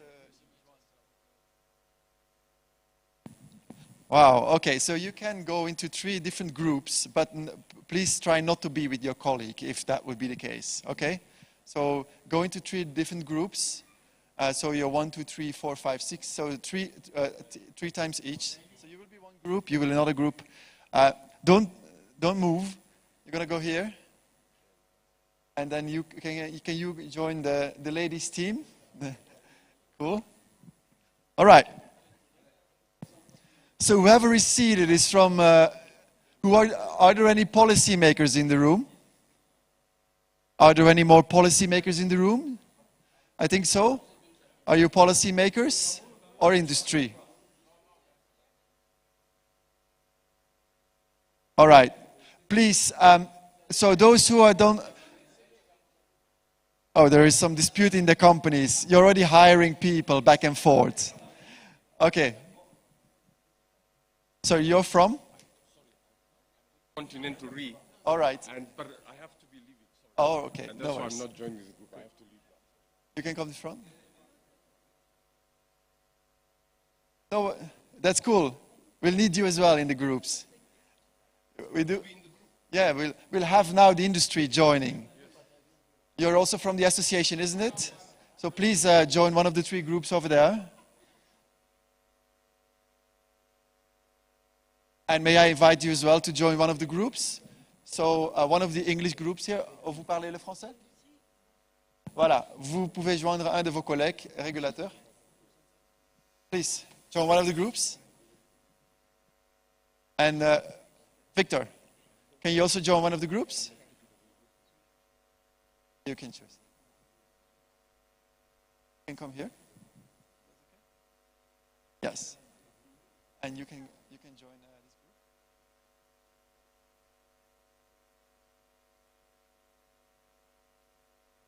All right.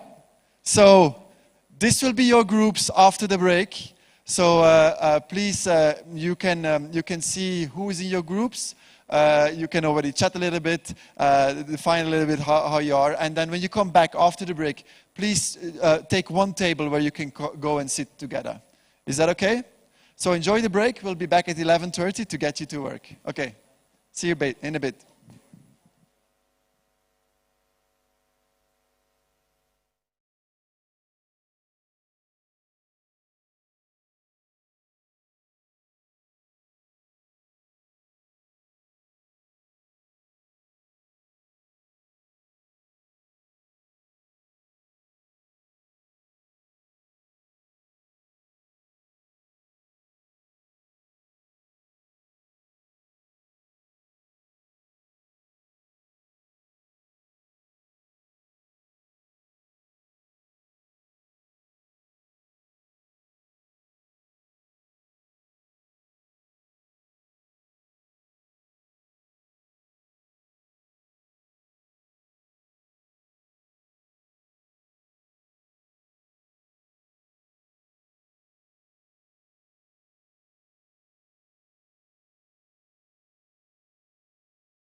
what was determined before the break into your groups.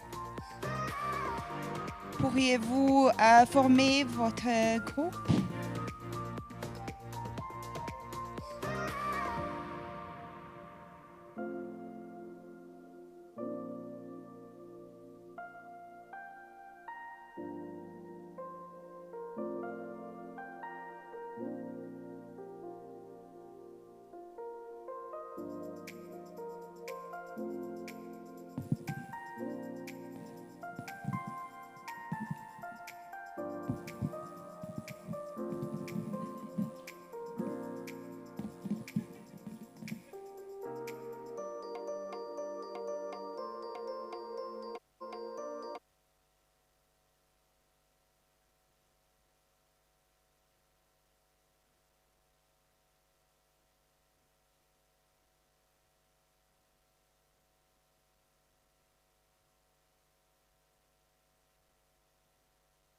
Welcome back, everyone.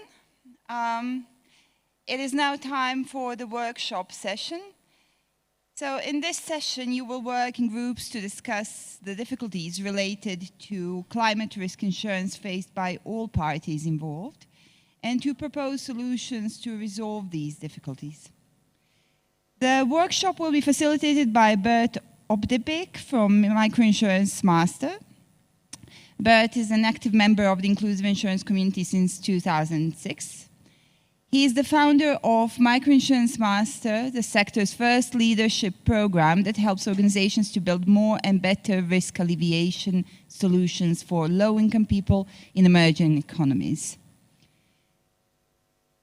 So I will hand over to Bert now, and I hope you've already split into your groups.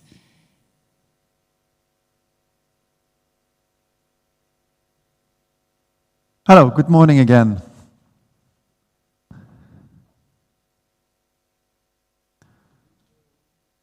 So is everyone seated in their companies? I see some people who are sitting a bit on the side.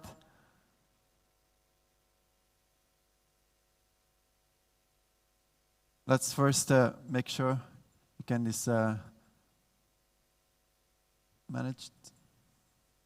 Good.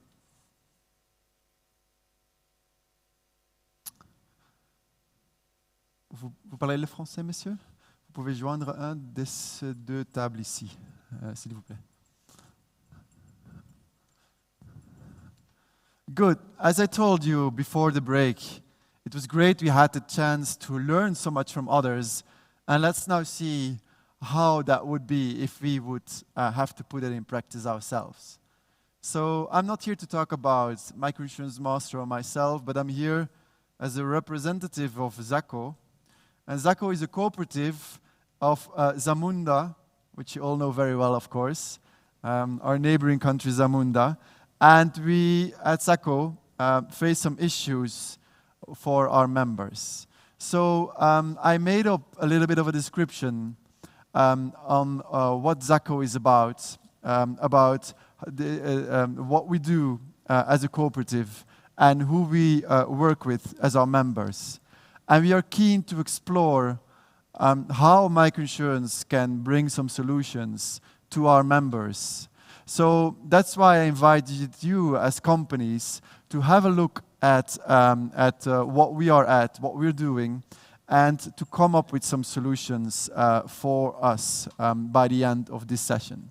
So in your binders, in your blue binders, you will find this description.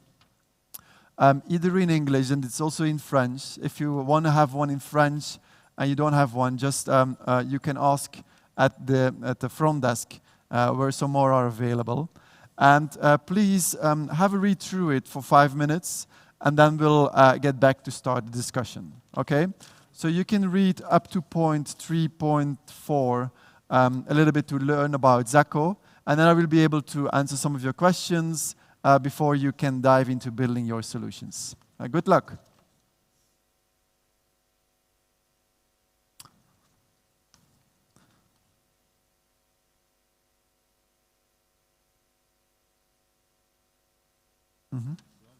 Yes, in French.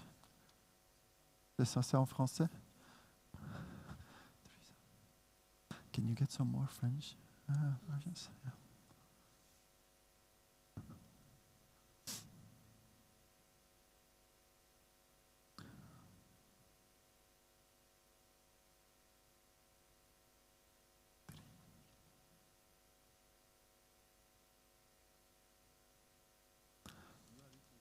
Yes, we're going to get you one.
All right, guys.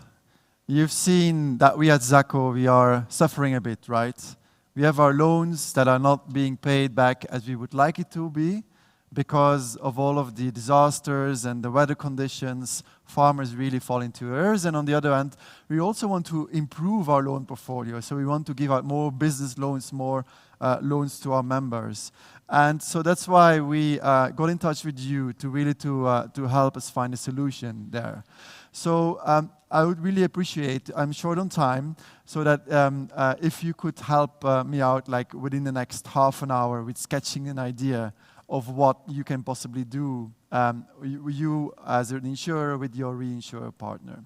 So what I would like you to do is to get you one page of the flip chart, just one page, and sketch your solution that you want to provide for me. And I give you some questions to make sure that you answer my concerns, which is the first question. So it's question 1 to 5. What segment would you cover of all our clients? Where would you want to focus on, and why would you want to focus there? And what would you insure? So what is the thing that you are going to help me with insuring so that ultimately we can get back on track, we can get a better performance? Can you give me some ideas how claims looks like? Because that's something I'm concerned with. I've heard about farmers who are insured and then they have a loss, but then they are not getting their payout. So how are you going to deal with that? How is that process going to work? Do we need to do a bit of the work? Are you going to do that? And then, I also want to know a little bit about how can we educate our clients? How can we educate members? Most have never heard of insurance before, so we're happy to step in and help, but how can you help us with that? And lastly, as you know, there is no really regulation that's already set in place for this, so maybe you can also give me some ideas how you're going to do that, how you're going to tackle that, though that's not more of your concern than mine. So it would be great if you can discuss that with your group and with your companies and sketch a solution in the next 20 minutes. And then we can review those to see how we are going about. Okay? So get yourself one page of the flip chart that's standing in the back. Just rip off one page, or you take the one easel to the front and you draw. So not too much of writing, but you draw a little bit how you would like to see that solution. Can you do that for me? All right. So good luck. If you have any questions, I'm here and I can fill you in. Okay. Looking forward to what you will come up with in the next 20 minutes.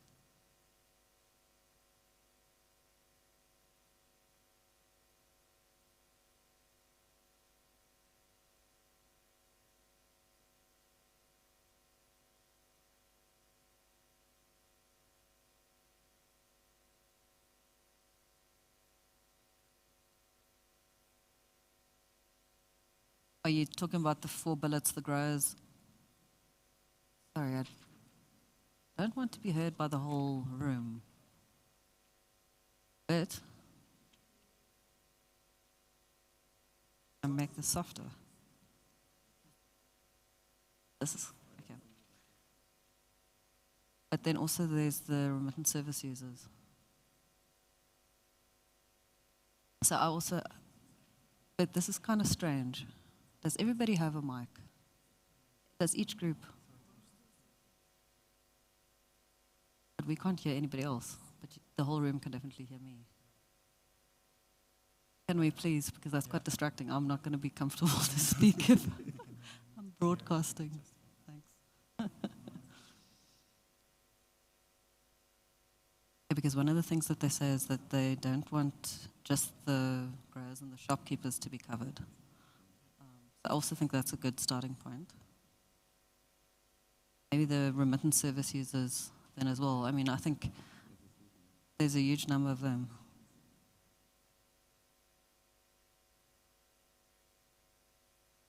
Yeah, because one of the things they say is that remittances increase. Oh, that's much better. The remittances have to increase when there's a shock. But that's the good thing, because you want people to be able to help people in an easy way. So you've got a problem from the remittance sender's perspective because their remittance, their cash flow is uncertain. So every year there's a big flood or a drought, they're going to get a big demand from their family for remittances. So if they can ensure that, I think that could be very useful because, yeah, yes, yes.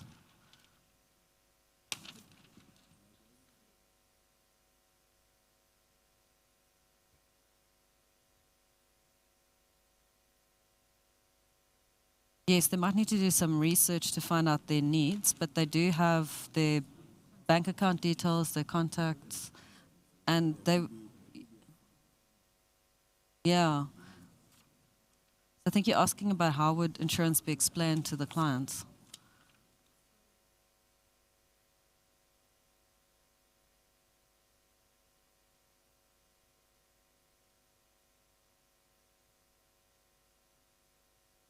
We're basically talking about two types of products then, right? For the growers and the shopkeepers, some kind of loss protection, and then for the remittance service provider, some kind of cash flow stabilization, basically.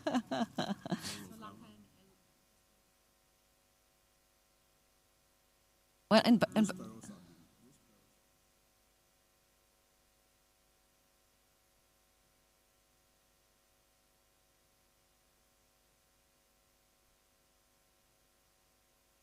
yeah. So the one thing I was thinking is that I do think parametric insurance probably makes the most sense. It's explicitly prohibited by government, but I was wondering if we... No, it's explicitly not acknowledged. It's silent. Okay, because I was thinking... I like that interpretation, because what we can then do is we can engage with government to allow it on like a test and learn or a pilot basis.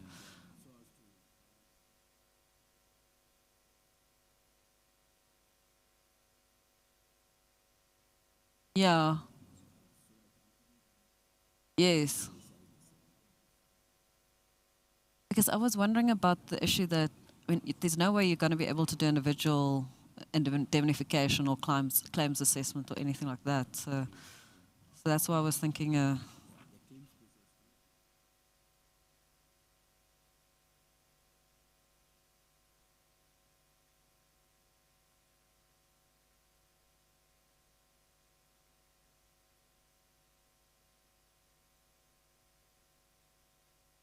Yeah, they can maybe even register as a broker.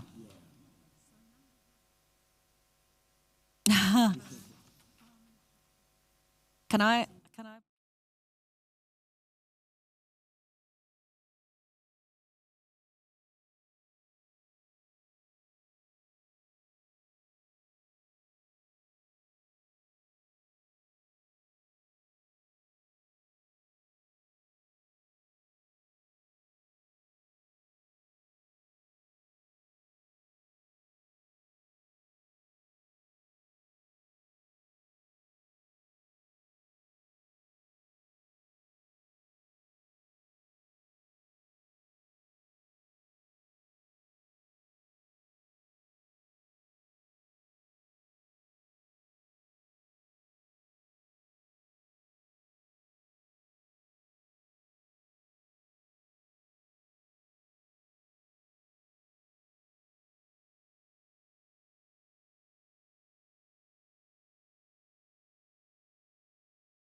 A bank account. Because, sorry, where's the bank account? Or like, I mean, it could be a mobile money account.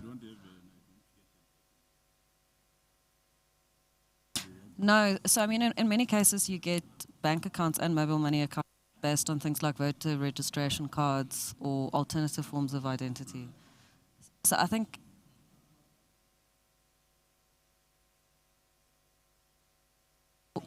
well, what you could perhaps do to get around that is that there could be a group life policy or group policy for ZACU.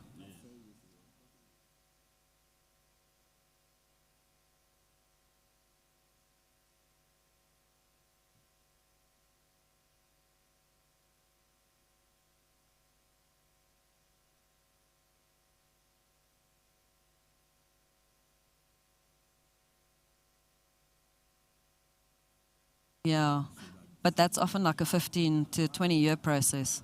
So you should be able to give people products even without land title, I think. And what ZACA is probably doing is they're coming up with some creative way of identifying people, either using a mobile phone number or a fingerprint, like some kind of biometric.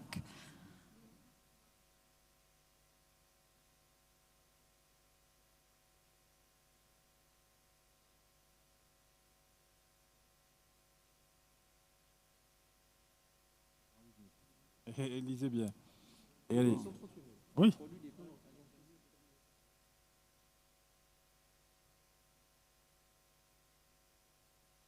Ah, d'accord. Ouais. Qui n'ont pas de produits. Eh ouais, ouais, c'est vrai, c'est vrai. Ouais, ouais, ouais. Ils sont au moins 38 000. Oui, oui. Au moins 38 000. Oui, les deux catégories, au moins 38 000. Là, d'accord.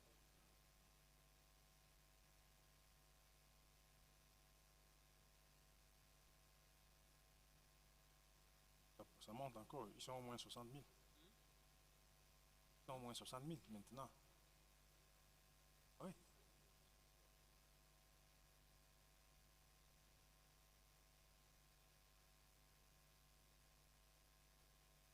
On ne peut pas les additionner. Hein.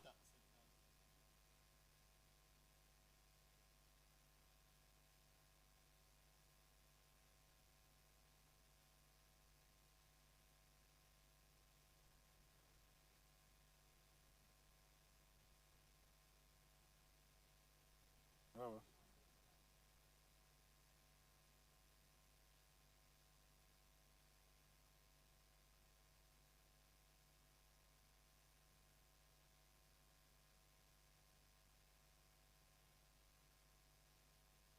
Oui, ça c'est le support. Comment on va... Non, mais notre produit est adressé aux membres de la ZACO. Notre produit que nous voulons concevoir. C'est ce que voilà. Donc maintenant on pourra utiliser, oui, utiliser le canal, le support des transferts là, pour adresser ce produit-là. Puisqu'on a dit qu'ils sont difficiles d'accès. Voilà, puis là ça concerne tout le monde. Oui, ça c'est un moyen pour peut-être greffer notre produit au produit des transferts. De distribution, voilà. Oui, et puis on résout pour tout le monde, quoi.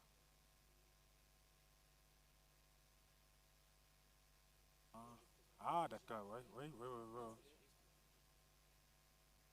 Concentré, oui. Pas tout le monde, ouais, ouais.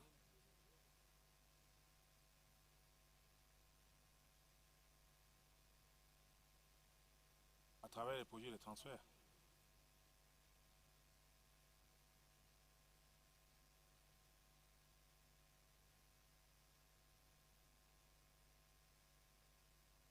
Oui, on n'en a pas. On n'en a pas. C'est vrai.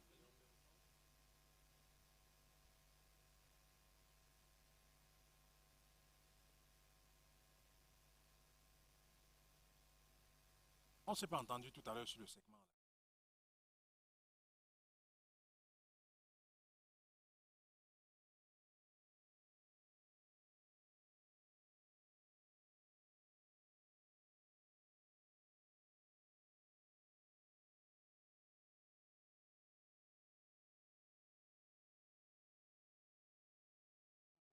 ce segment-là. Pas tout le monde. Oui.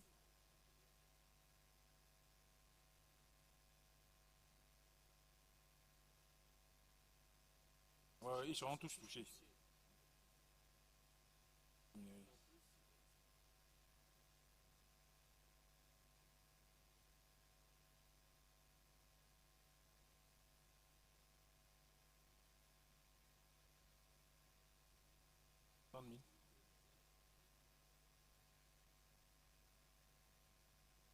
De réfléchir. Ouais, ouais. Oui.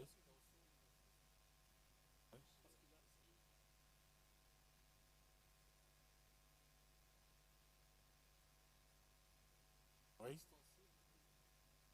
Diable, ouais, ouais. Important. Oui, important, oui. Et il doit coûter moins cher. Abordable. Dans les contraintes en termes de police, ça ne doit pas dépasser une page, ça doit contenir toutes les clauses, tout ça là. Oui, des contraintes réglementaires fortes.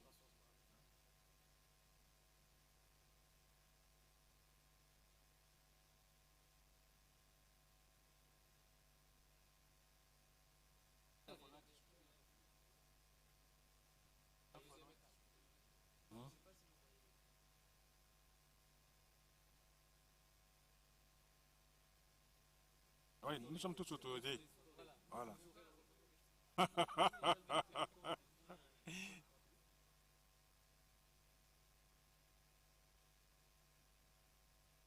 Abordable.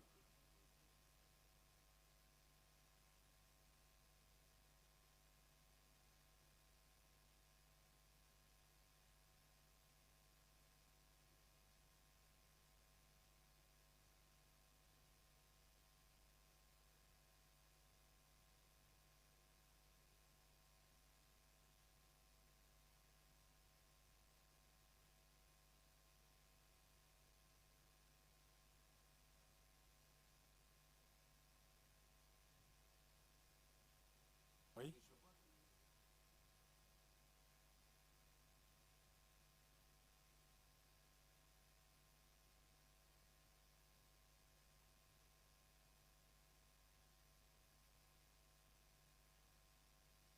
Ouais, ouais.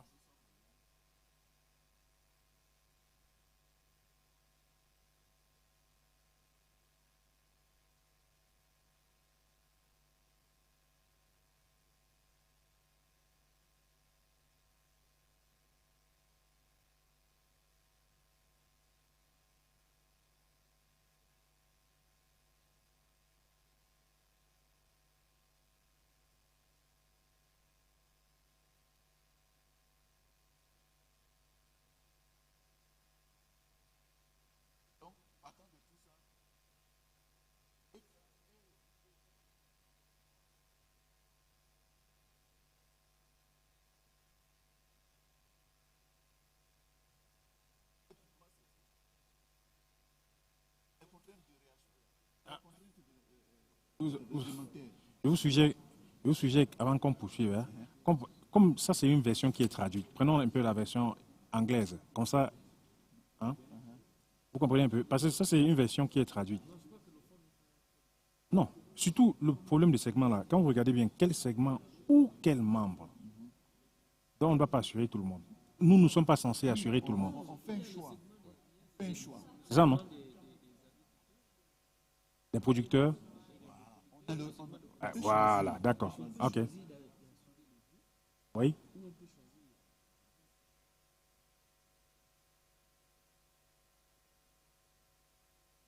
Très faible. Oui.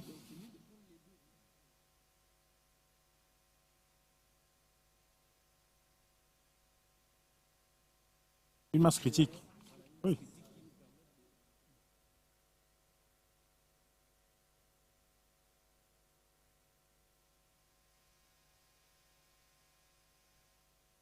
Non?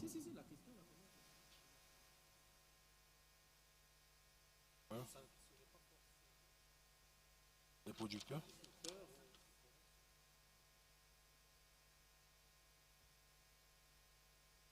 Oui.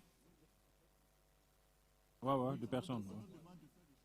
Ouais, on nous demande de choisir, ouais, ouais. Oui, oui, bien sûr. Ouais, ouais. Ouais, ouais.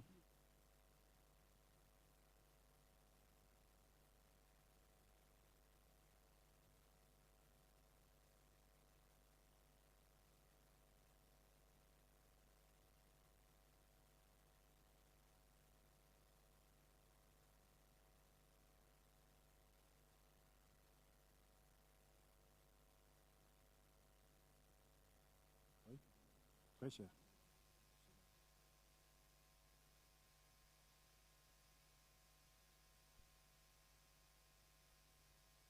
Quel niveau?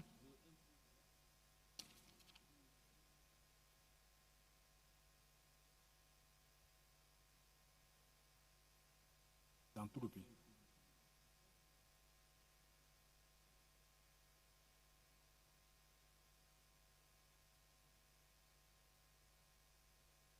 Donc, le Zamunda, là.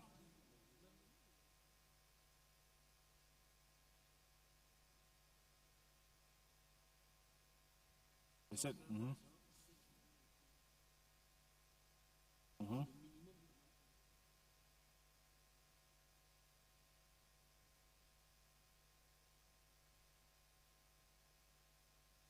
Des bénéficiaires, là.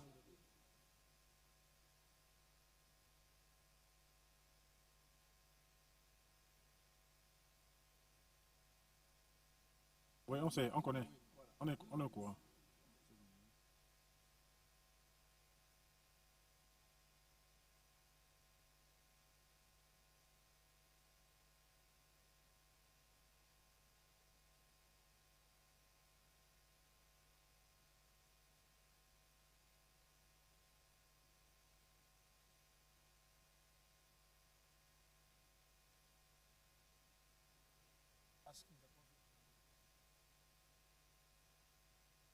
By the title of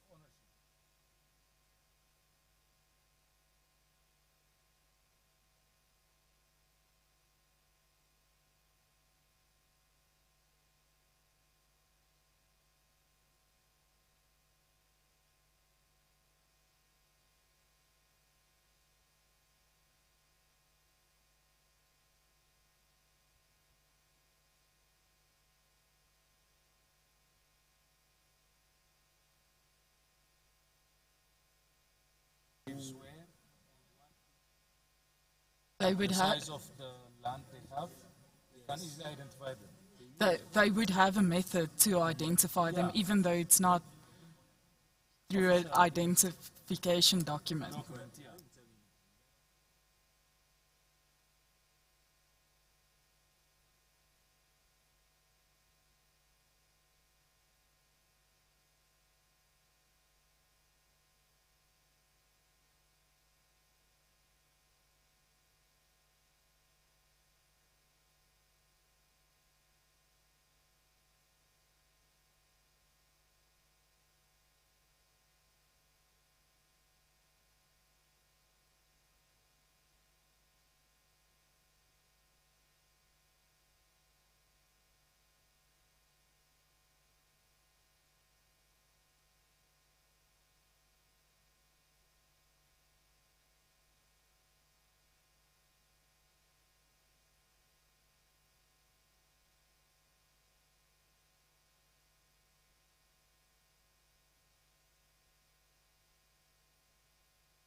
Okay, yeah, yeah.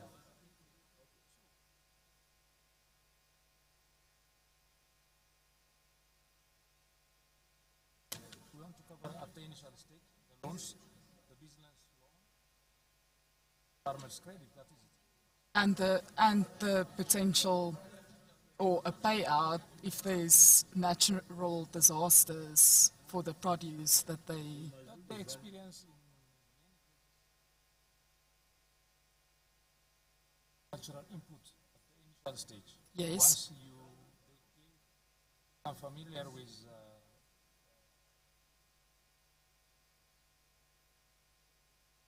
coverage, you will expand the coverage.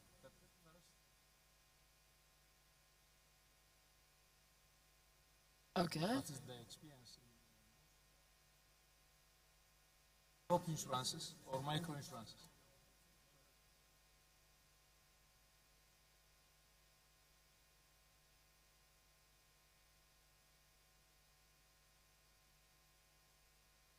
Yes.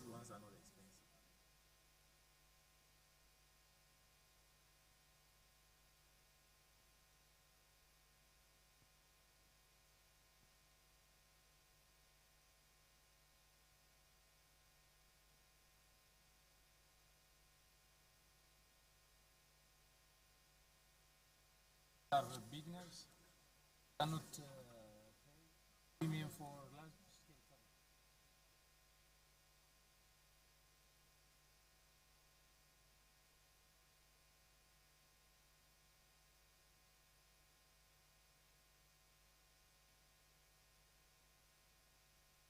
Farm credits, usually these farm like seeds or like that.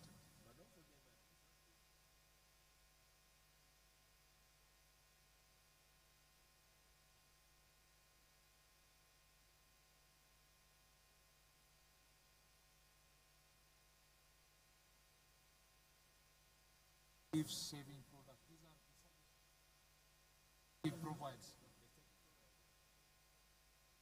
Technical advice, I think you It's can. about on agriculture. This is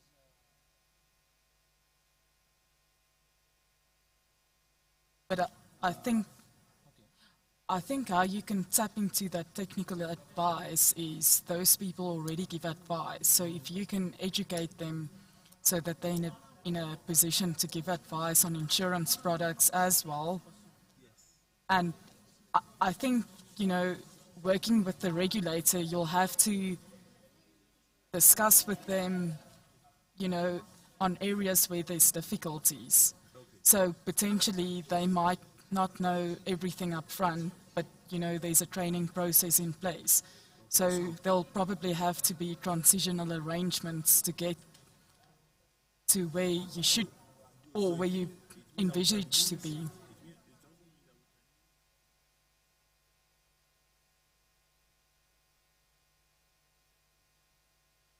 let's finish with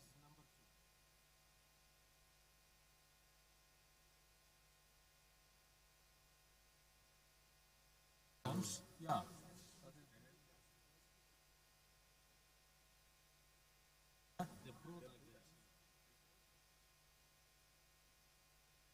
Have to look this. Providing credit. Gross.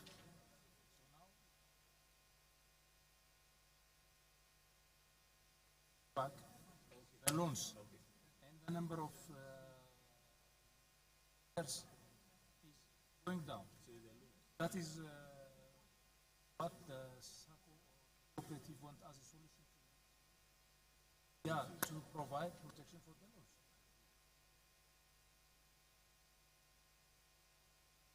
This one is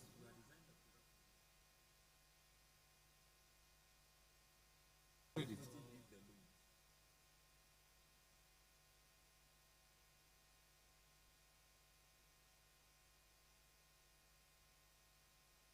How would the claims process look like? How would the claims process look like?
Here we said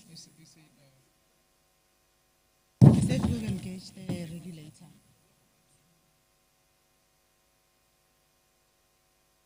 Yeah, but what will be?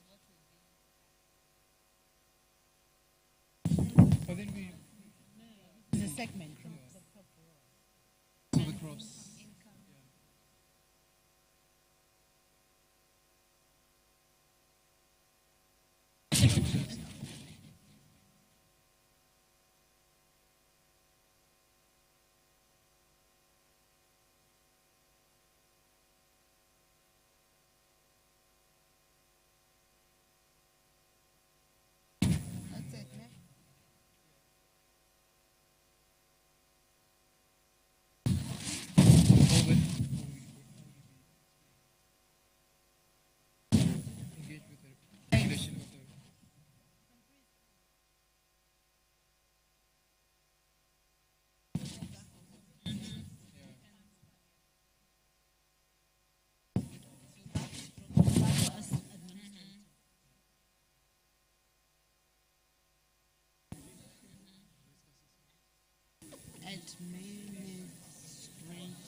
Sure, for risk assessment.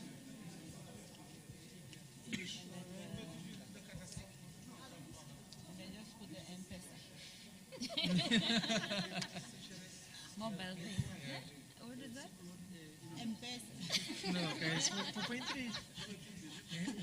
Mobile termination.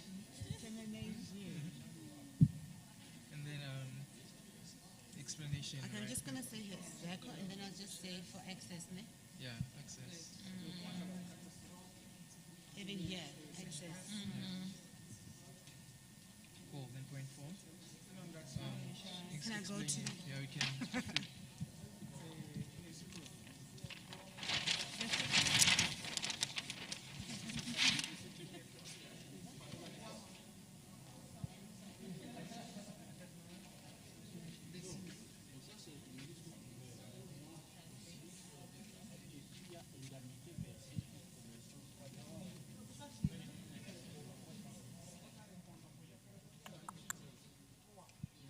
All right. Okay, guys and ladies, thank you so much. We're going to try to bring it all together.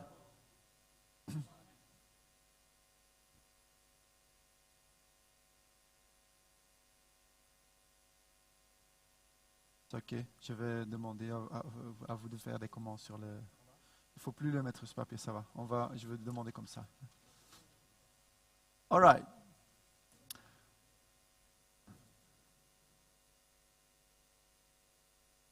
So you can return to your seats and we'll see what you made out of it. It's okay, you can just explain what you had.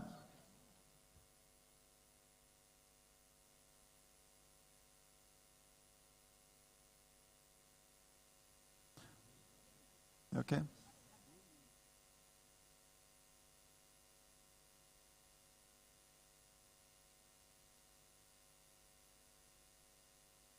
It's okay. Cool.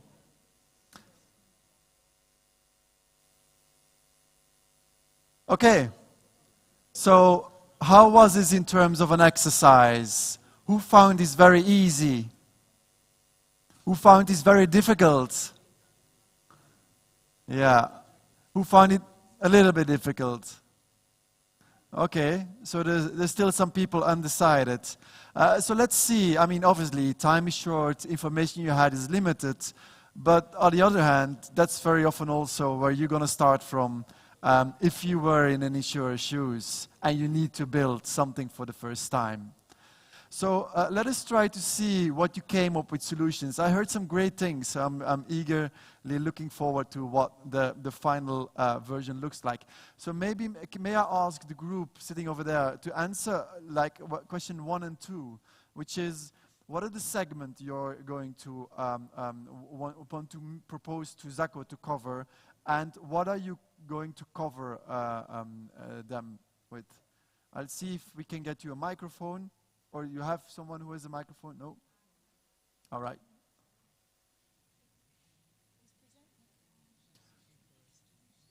So what are the segments, and what are you going to provide them with as insurance cover? Okay, cool. So we started off with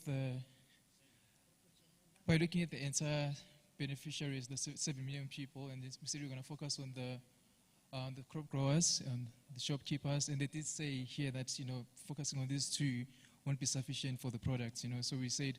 So you're going to focus on the crop growers and the shopkeepers. Shopkeepers, right, and then the savings investments, and then focusing on these 7 million beneficiaries also kind of looks into like things like life cover, which we're going to speak to when it comes to question 2. But then the reason why we said we're going to cover these, we said they're all affected by climate-related risks, natural catastrophic events. There's a ripple effect. If there's flooding or there's drought, the crops are the initial affected, parts. But then there's a ripple effect, in terms of the shopkeepers not having products to sell, savings being affected as well. So but am I getting you right that you're going to insure all of my client segments? Sorry? You're going to insure all my client segments? Yeah, all wow, the my members will be happy. And then the other reason as well, we said with more penetration, there is much larger thing. We're getting more. What is this? Or more premiums, from more people. So that may be cost effective, which means we might be able to reduce the premiums. And then we think it's financially sustainable as well, with a larger pool of income. And then the insurable interest that we focused on, we said crops, as we did mention that, factors such as droughts, flooding, they do affect the crops. So we said we're going to provide the cover for the crops themselves, and then we're going to provide the cover for investments, and then we're going to provide cover for income loss. And then we're also going to provide cover for life, life insurance, basically. So you have life cover, income, investments, crop. Is that like one package, or is it 4 different? No, it's going to be separate. Yes, it's going to be separate. Like for example, life, you can't really associate it with like short term. Okay. So crops will probably be like under short term, investments as well, and then so it can be kind of into 3 clusters. The assets, crops, and then looking at the investment sides. Where the money, the savings are being used, and then the life as well, which is more like your life cover, or like just like life insurance, basically. Yeah. Well, that's a very comprehensive cover, both in terms of segment and in terms of what you're going to insure. I'm curious when you're going to get your actuaries in and going to price it to see what that will bring us to, but it looks appealing for us for now. So maybe if I may ask the group over here, what is the segment that you are going to insure?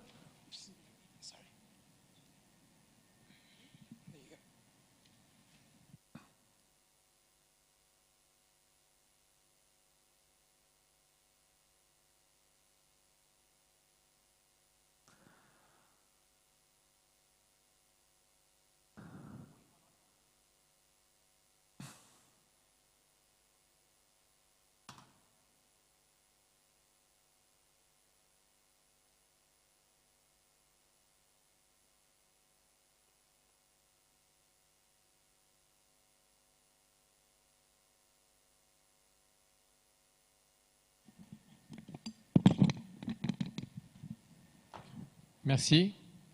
Donc nous également, nous avons pensé. Thank you. We also thought about the 7 million to leverage the numbers and make sure that we have a cost-effective products, comprehensive and sustainable.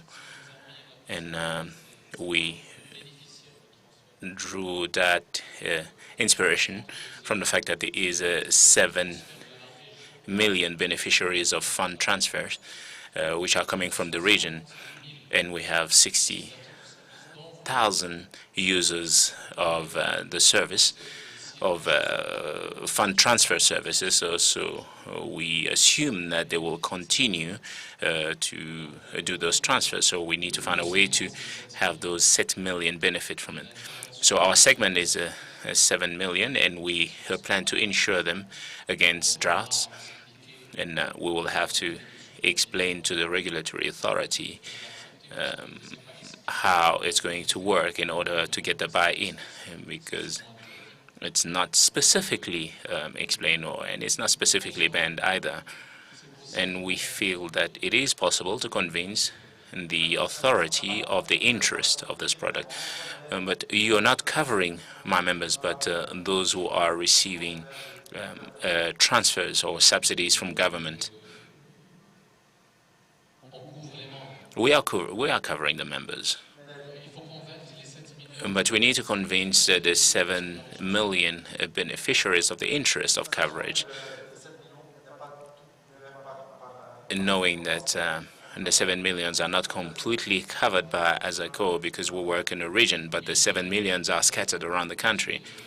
But ASACO uses or manages the fund transfer for 7 million people, so we intend to use the same network of fund transfer for insurance purposes. Is there an objection there?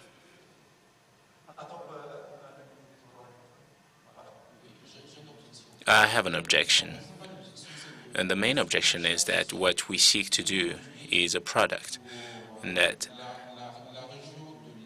concerns the eastern region. It's not a product for national coverage. Secondly,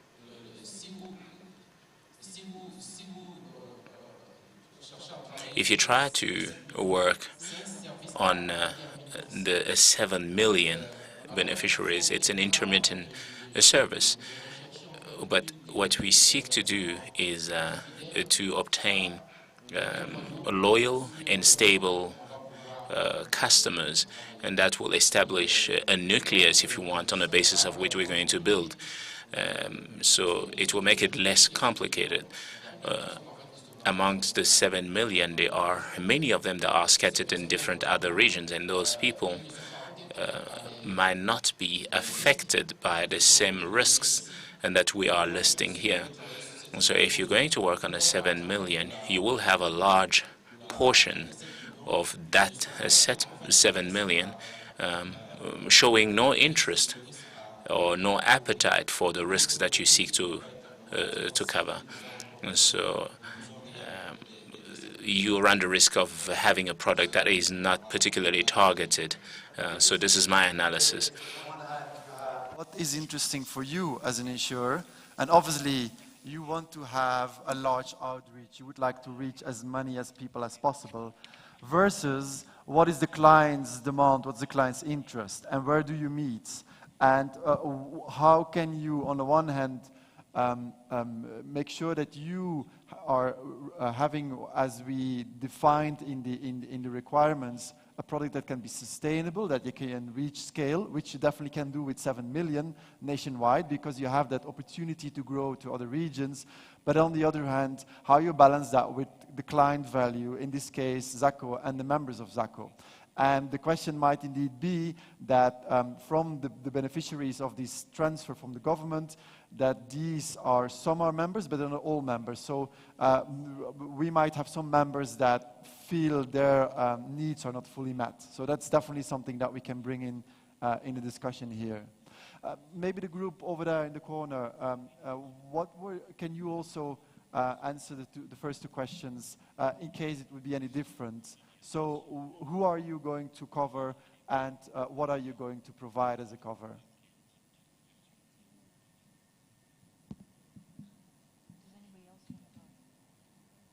Okay, fine.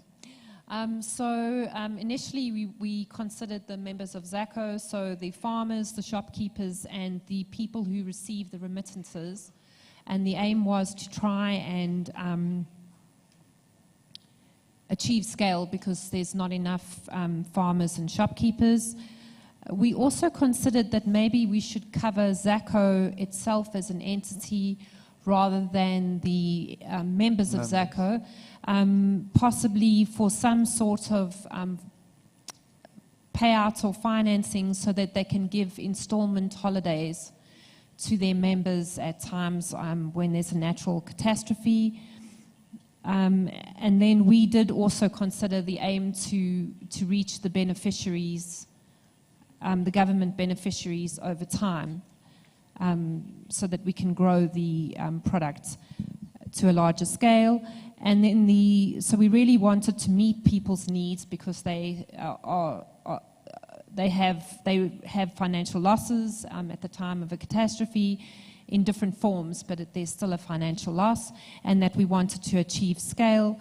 But we also considered we might need to have a group policy because the individual members might not be able to provide the documentation to become an individual policy holder, so that ZACO would probably be the policy holder even for the shopkeepers and the farmers. And then in terms of cover, we wanted to cover just a lump sum payment if a certain event occurred, and focusing on natural catastrophes, so that we can avoid the issues of like proving that there's a loss at a later time. So we're considering a parametric product, right. And we're hoping that the fact that there's nothing in the regulations does not mean that it can't be done. Right. That's interesting. And I like how you, on the one hand, try to balance being very effective with going into a group policy, so meaning that you as insurer have an easier task with just having one counterpart. But on the other hand, you also mentioned we want to make sure that we meet client needs. So how are you going to, did you get some discussion going on that, how you balance that, or how are you going to find what are the client needs? So we didn't talk about, so obviously we're hoping ZACO understands their customers well, and that they will be able to give some good input into the experiences of the farmers and the shopkeepers.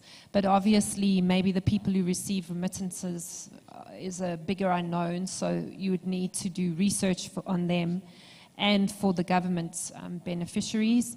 But it's not going to be an indemnity or a proper compensation, but it's hopefully will be some sort of finance to help people get on their feet again. Right. And that's interesting. I think that maybe one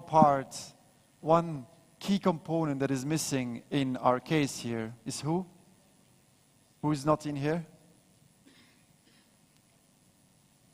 No? So this talks about the regulator. There's talked about the insurer. There's talk about ZACO, who is not. So the insured, so the beneficiaries, so the clients. And that if you are in that kind of debate as insurer between potential clients like the microfinance institution with the regulator, you can get caught up in all of the technical details. And in the end, you might have forgotten about what are the real needs of the client. So it's great that you mentioned that we really want to make sure that you meet client needs. And as insurer, it's not always easy to find it because you come in as a second body next to the microfinance institution, who you indeed can rightly and hopefully assume that they understand client needs, but maybe they're also not really equipped to find out what are the risks people face, what are the insurance needs. So there is definitely a debate that you will have to start with your counterpart to understand, are we really sure these are the client needs? How are we going to be met? And I think that if you see at a lot of the innovation that comes in micro-insurance, a lot of the organizations that are making a big difference, they have a common thread. And the common thread is being client-centric, meaning starting from the client, starting from client understanding and growing solutions from there. Secondly, and linked to that is also, I think I heard it in one of the group's discussions, is insurance the solution at all? Is insurance going to be the solution? Because it's not always the case that insurance can solve it in full. And again, I think there are some great examples where you see that insurance is coming as a complement next to other things. And in the case of ZACO, what could be worthwhile exploring is how you can complement services, products that ZACO can maybe do. For instance, if there is an emergency and you can bundle an insurance payout with an emergency credits, maybe that Zacco can provide, you get a stronger offering. So again, this is a call for what is a holistic understanding and holistic approach to microinsurance and to the risks people face, and understand that microinsurance or inclusive insurance is a part of the solution, but most likely not the full solution. So how can you complement that as a whole? And I think there are several avenues that are being shown that are possible. So that's, I think, a great initial debate that you had here. Who wants to give it a try, like the claims process? Did anyone get like really into detail there and thought about how a claims process could look like? Maybe this group over here.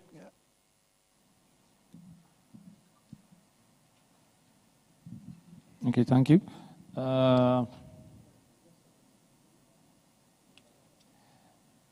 These are members of the Zacco cooperative. So it's better to use the cooperative as a distribution channel and as well as a claims processing channel.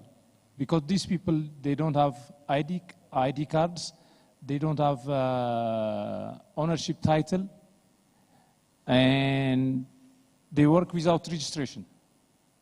But they have still an insurable interest. So whenever there is a loss, because they took loans, and when there is drought or floods, then immediately they cannot repay at least the loan. Right. So this can be proved in a very simple and short way, because an insurance company cannot have its people on this particular area. It's better to use the cooperative as a claims processing channel. So you would rely on Zacco to pay out the claims? Yeah, to pay out claims and to provide, to collect, to validate the claims themselves, because they are close to the. So it's Zacco who's going to validate and pay out the claims, and you're going to channel it through Zacco. Is there any other solutions that you came up with? One over there. Oui, merci. S'agissant du processus de règlement de sinistres. Concerning the claim processing, the segment that we focused on was the farmers and the shopkeepers in the event of a disaster, whether it's droughts or flooding or cyclone. And we say that the activating component will be a declaration from the government that will declare a disaster. And once the government has declared a disaster, the insured affected will also declare being a victim. So it will declare with the insurer. And once all these elements have been activated, and on the basis of prior work that have been done by the insurer, which has taken the initiative to develop this product, and based on the research that is done on the historical research on catastrophes and the disasters in the area, when the claims that have been done by the different insurers will pay out based on an average premium. So in the event of the disaster, and based on that average, which will be known by the insurer, he will simply implement that average premium rate to the savings currently held by the insured in order to determine what is the amount that he needs to pay out. And as the panel said earlier, we will then take into account the fund transfers, the remittances, in order to pay out to the victims. As well. And I think with this exercise so far, I think that you can see if you're in an insurer's shoes, there's so many challenges and unknowns, all right? You don't really know what is the client need, how is this going to work? You don't even know if the regulator is going to approve what you do, let alone pricing, let alone all of the data that you have to do it together. So one of the things that indeed we also very often recommend is to have a customer-centric approach, meaning to really start from the customer, but also to be very agile in your process, to be very lean in your approach, meaning to start something but not kind of have it as fixed and solid, but to keep on learning what's happening, to keep on improving your offering time and again so that you really get it better and better together. We run out of time, but I quickly want to change sides as well. We have now looked at it from an insurer perspective, and then now we cross the street where the regulator is, and you get that urgent request. Hey, we have this opportunity, we need to act now because the farming season is going to start and we want to get into production. Are we allowed to do so? So how, as a regulator, would you respond to that? I saw some of the answers already, so maybe what would be your response of that group? How would you, as a regulator, try to go along or not with that? Would you kind of say, we'll have to study this, come back in a couple of months, sorry if you missed this season as opportunity, but, or do you see some other ways you can work together with the insurance company? What was your response there? Maybe a microphone? Where did it go to? Oh, right. Okay, so for us, we realized that we'd have to bend some of our rules, we'd have to relax because apart from ZACO's members itself, the government also depends on ZACO to service about 7 million beneficiaries nationwide. So we're going to relax some of our rules generally. And then we also thought of going with the insurer hands-on, advising them to involve the reinsurer right from the beginning, seeing whatever help they need from our side, providing an enabling framework so they can work with it. We were cognizant of the fact that the members were illiterate, so the fact about the policies being written in English will have to be relaxed a bit, probably a basic policy in English, but there'll have to be translations and intensive education, public education. So generally relaxing the rules, but making sure that the policyholders' interest is still protected. Right, but I see you're working along with, you're going to kind of promote and stimulate the development. I saw one word standing on your slide, maybe you can show it or you can tell what it was. On question number, I think you answered to question number 5.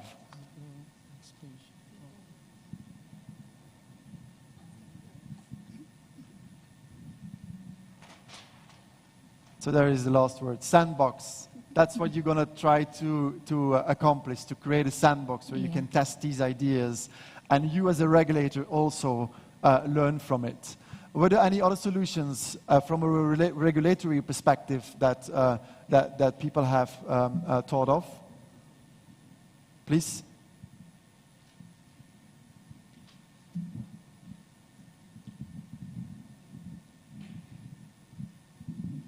Yeah.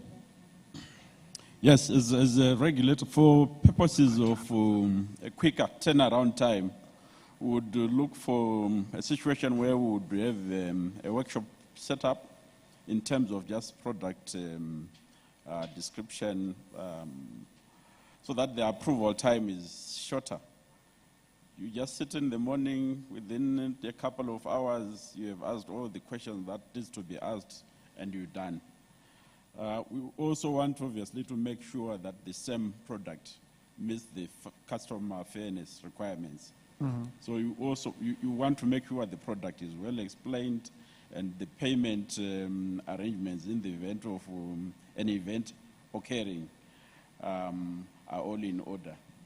Then in terms of on a continuous basis, the insuring entity should then be reporting to the regulator on a continuous basis. That should be one of the conditions that, as a regulator, you want to put. Dispute resolution, again, we link it to customer fairness issues. Yeah. Okay, thank you. One of the other things I heard in the discussions coming up was to go as quickly as possible as an insurer to see the regulator, so to make sure that you can already kind of bring the idea, what are we going to do, and work with the regulator alongside the entire process, and not to wait until you have a carved out product and only then to go to ask and maybe get a rejection back. So to really to kind of to see where it is. And in that sense, it helps to kind of also to remind the regulator very often of also the ambition and the mission to make sure that we get more people insured. So in that sense, to have the regulator on board as a partner rather than just as the controller of what you're doing. Maybe one last comment?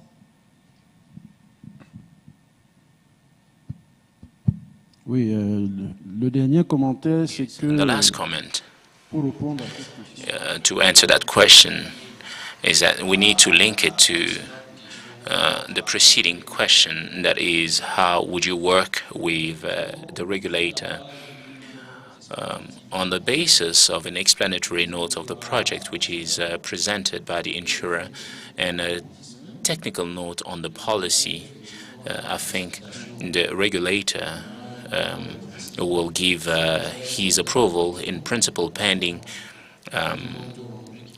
the submission of a report that could be monthly on the subscriptions, on the payouts, and the sorts, so that on a monthly basis we can assess effectively whether the project is truly responding to the interest of the insured and the beneficiaries, so that after a period of 3 to 6 months the policy can be revisited.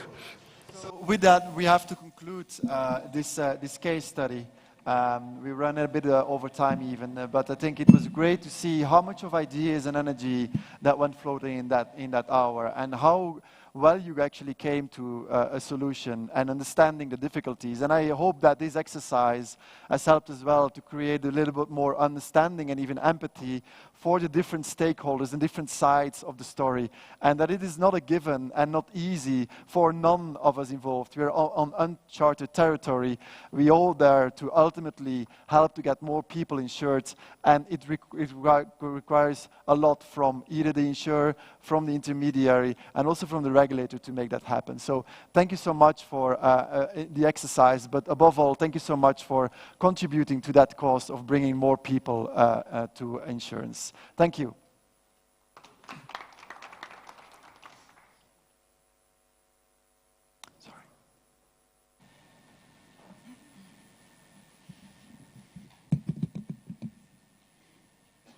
So thank you to all the groups for your contributions and for your ideas. It has been a great reporting session, I think.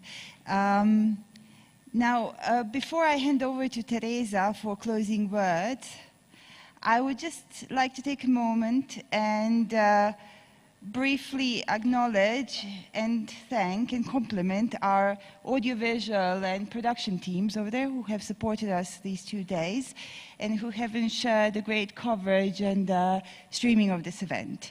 And lastly, our interpreters in the back of the room. Thank you for a great job you've done, guys. Right. Now, Teresa, over to you.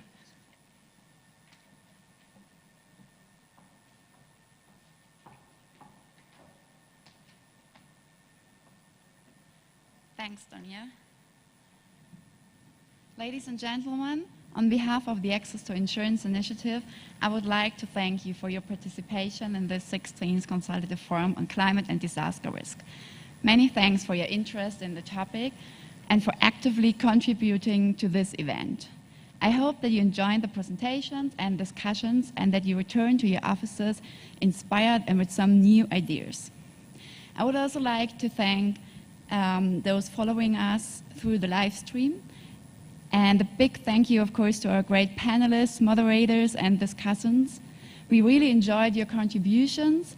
Thank you for sharing your knowledge and experiences with us. A special thanks go to the African Insurance Organization for again hosting us, and of course to our core organizers, the IAIS, the Microinsurance Network, and Insure Resilience. And let us not forget to thank the great team here on the ground, the interpreters, the technicians, the local event organizing team, and Thursday, who is outside dealing with the registrations. Your support to make this event a success is highly appreciated. Thank you very much. And before handing over to Priska Soares for the official closing of this event, let me just highlight some key messages from the last 2 days on what the different stakeholders can do to help bridging the protection gap. The insurers, reinsurers, intermediaries can help by sharing their knowledge they have on risk, by being creative and innovative. As Kervin just said, think out of the box, use technology for distribution, claims, and so on. By building multi-country initiatives, as presented by Shola from Continental Re, by partnering on the sovereign level, like the African risk capacity. This is also a way to make countries more resilient, or governments. And of course, by developing products that are easily accessible, affordable, and understandable for smallholder farmers, like the example from Pula presented by Victor, and the index-based product they are offering to the low-income people. For insurance supervisors, regulators, governments, what they can do is, for example, or how they can contribute is by making sure that regulations enable the growth of climate risk insurance markets and do not create any unnecessary barriers. As Eric said earlier today, enable a regional multi-country perspective, and to have one voice is essential. And I think that's also true when it comes to supervisors, not only relevant for the industry. And just some aspects, just some aspects that were mentioned continuously during these 2 days.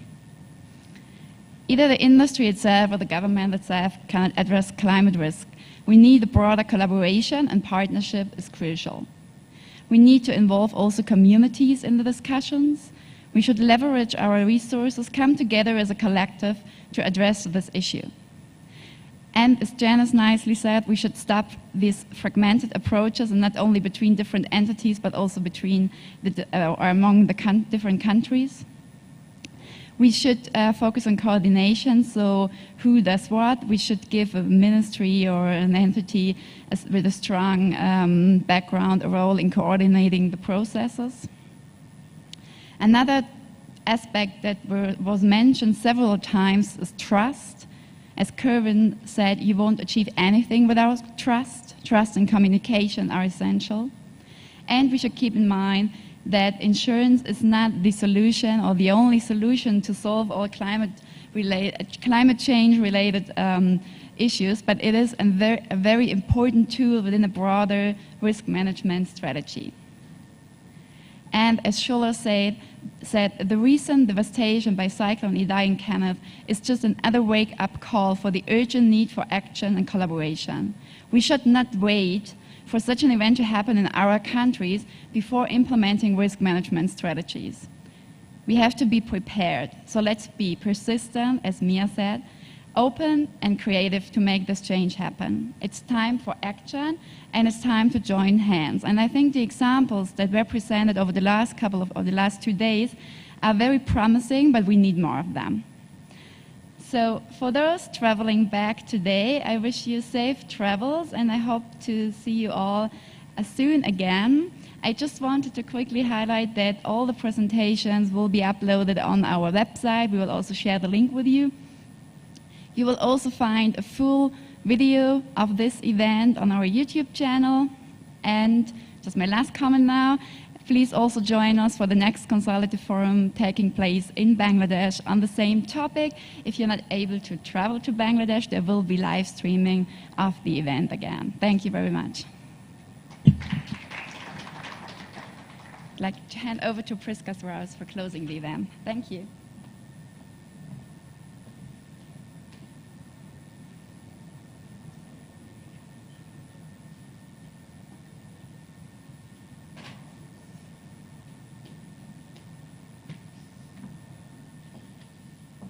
Good afternoon, everybody.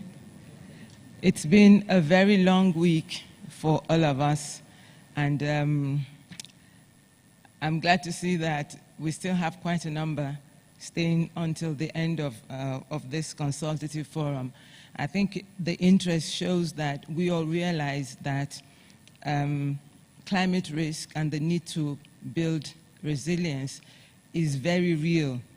I think in the past we have thought that some of these things were very remote from us, but I think the experience in Mozambique recently is a wake-up call for all of us to realize that really anything can happen anywhere and we need to be prepared.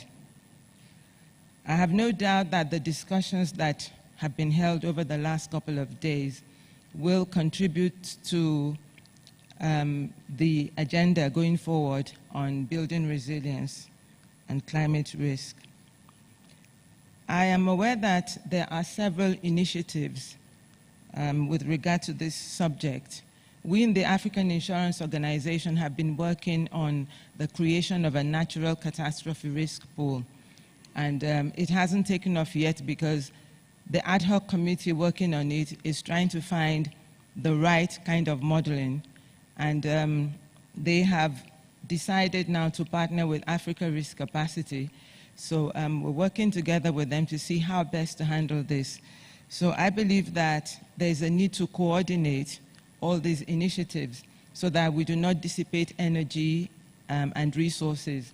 And I believe that the African Insurance Organization is ready to partner with everybody else who's on this subject so that we can pool resources and do come up with a strategy that will, for the benefit of our industry in Africa. It's been a long week, as I've said, and I wouldn't want to keep you away because I'm sure that some of you will also want to take a tour of Johannesburg.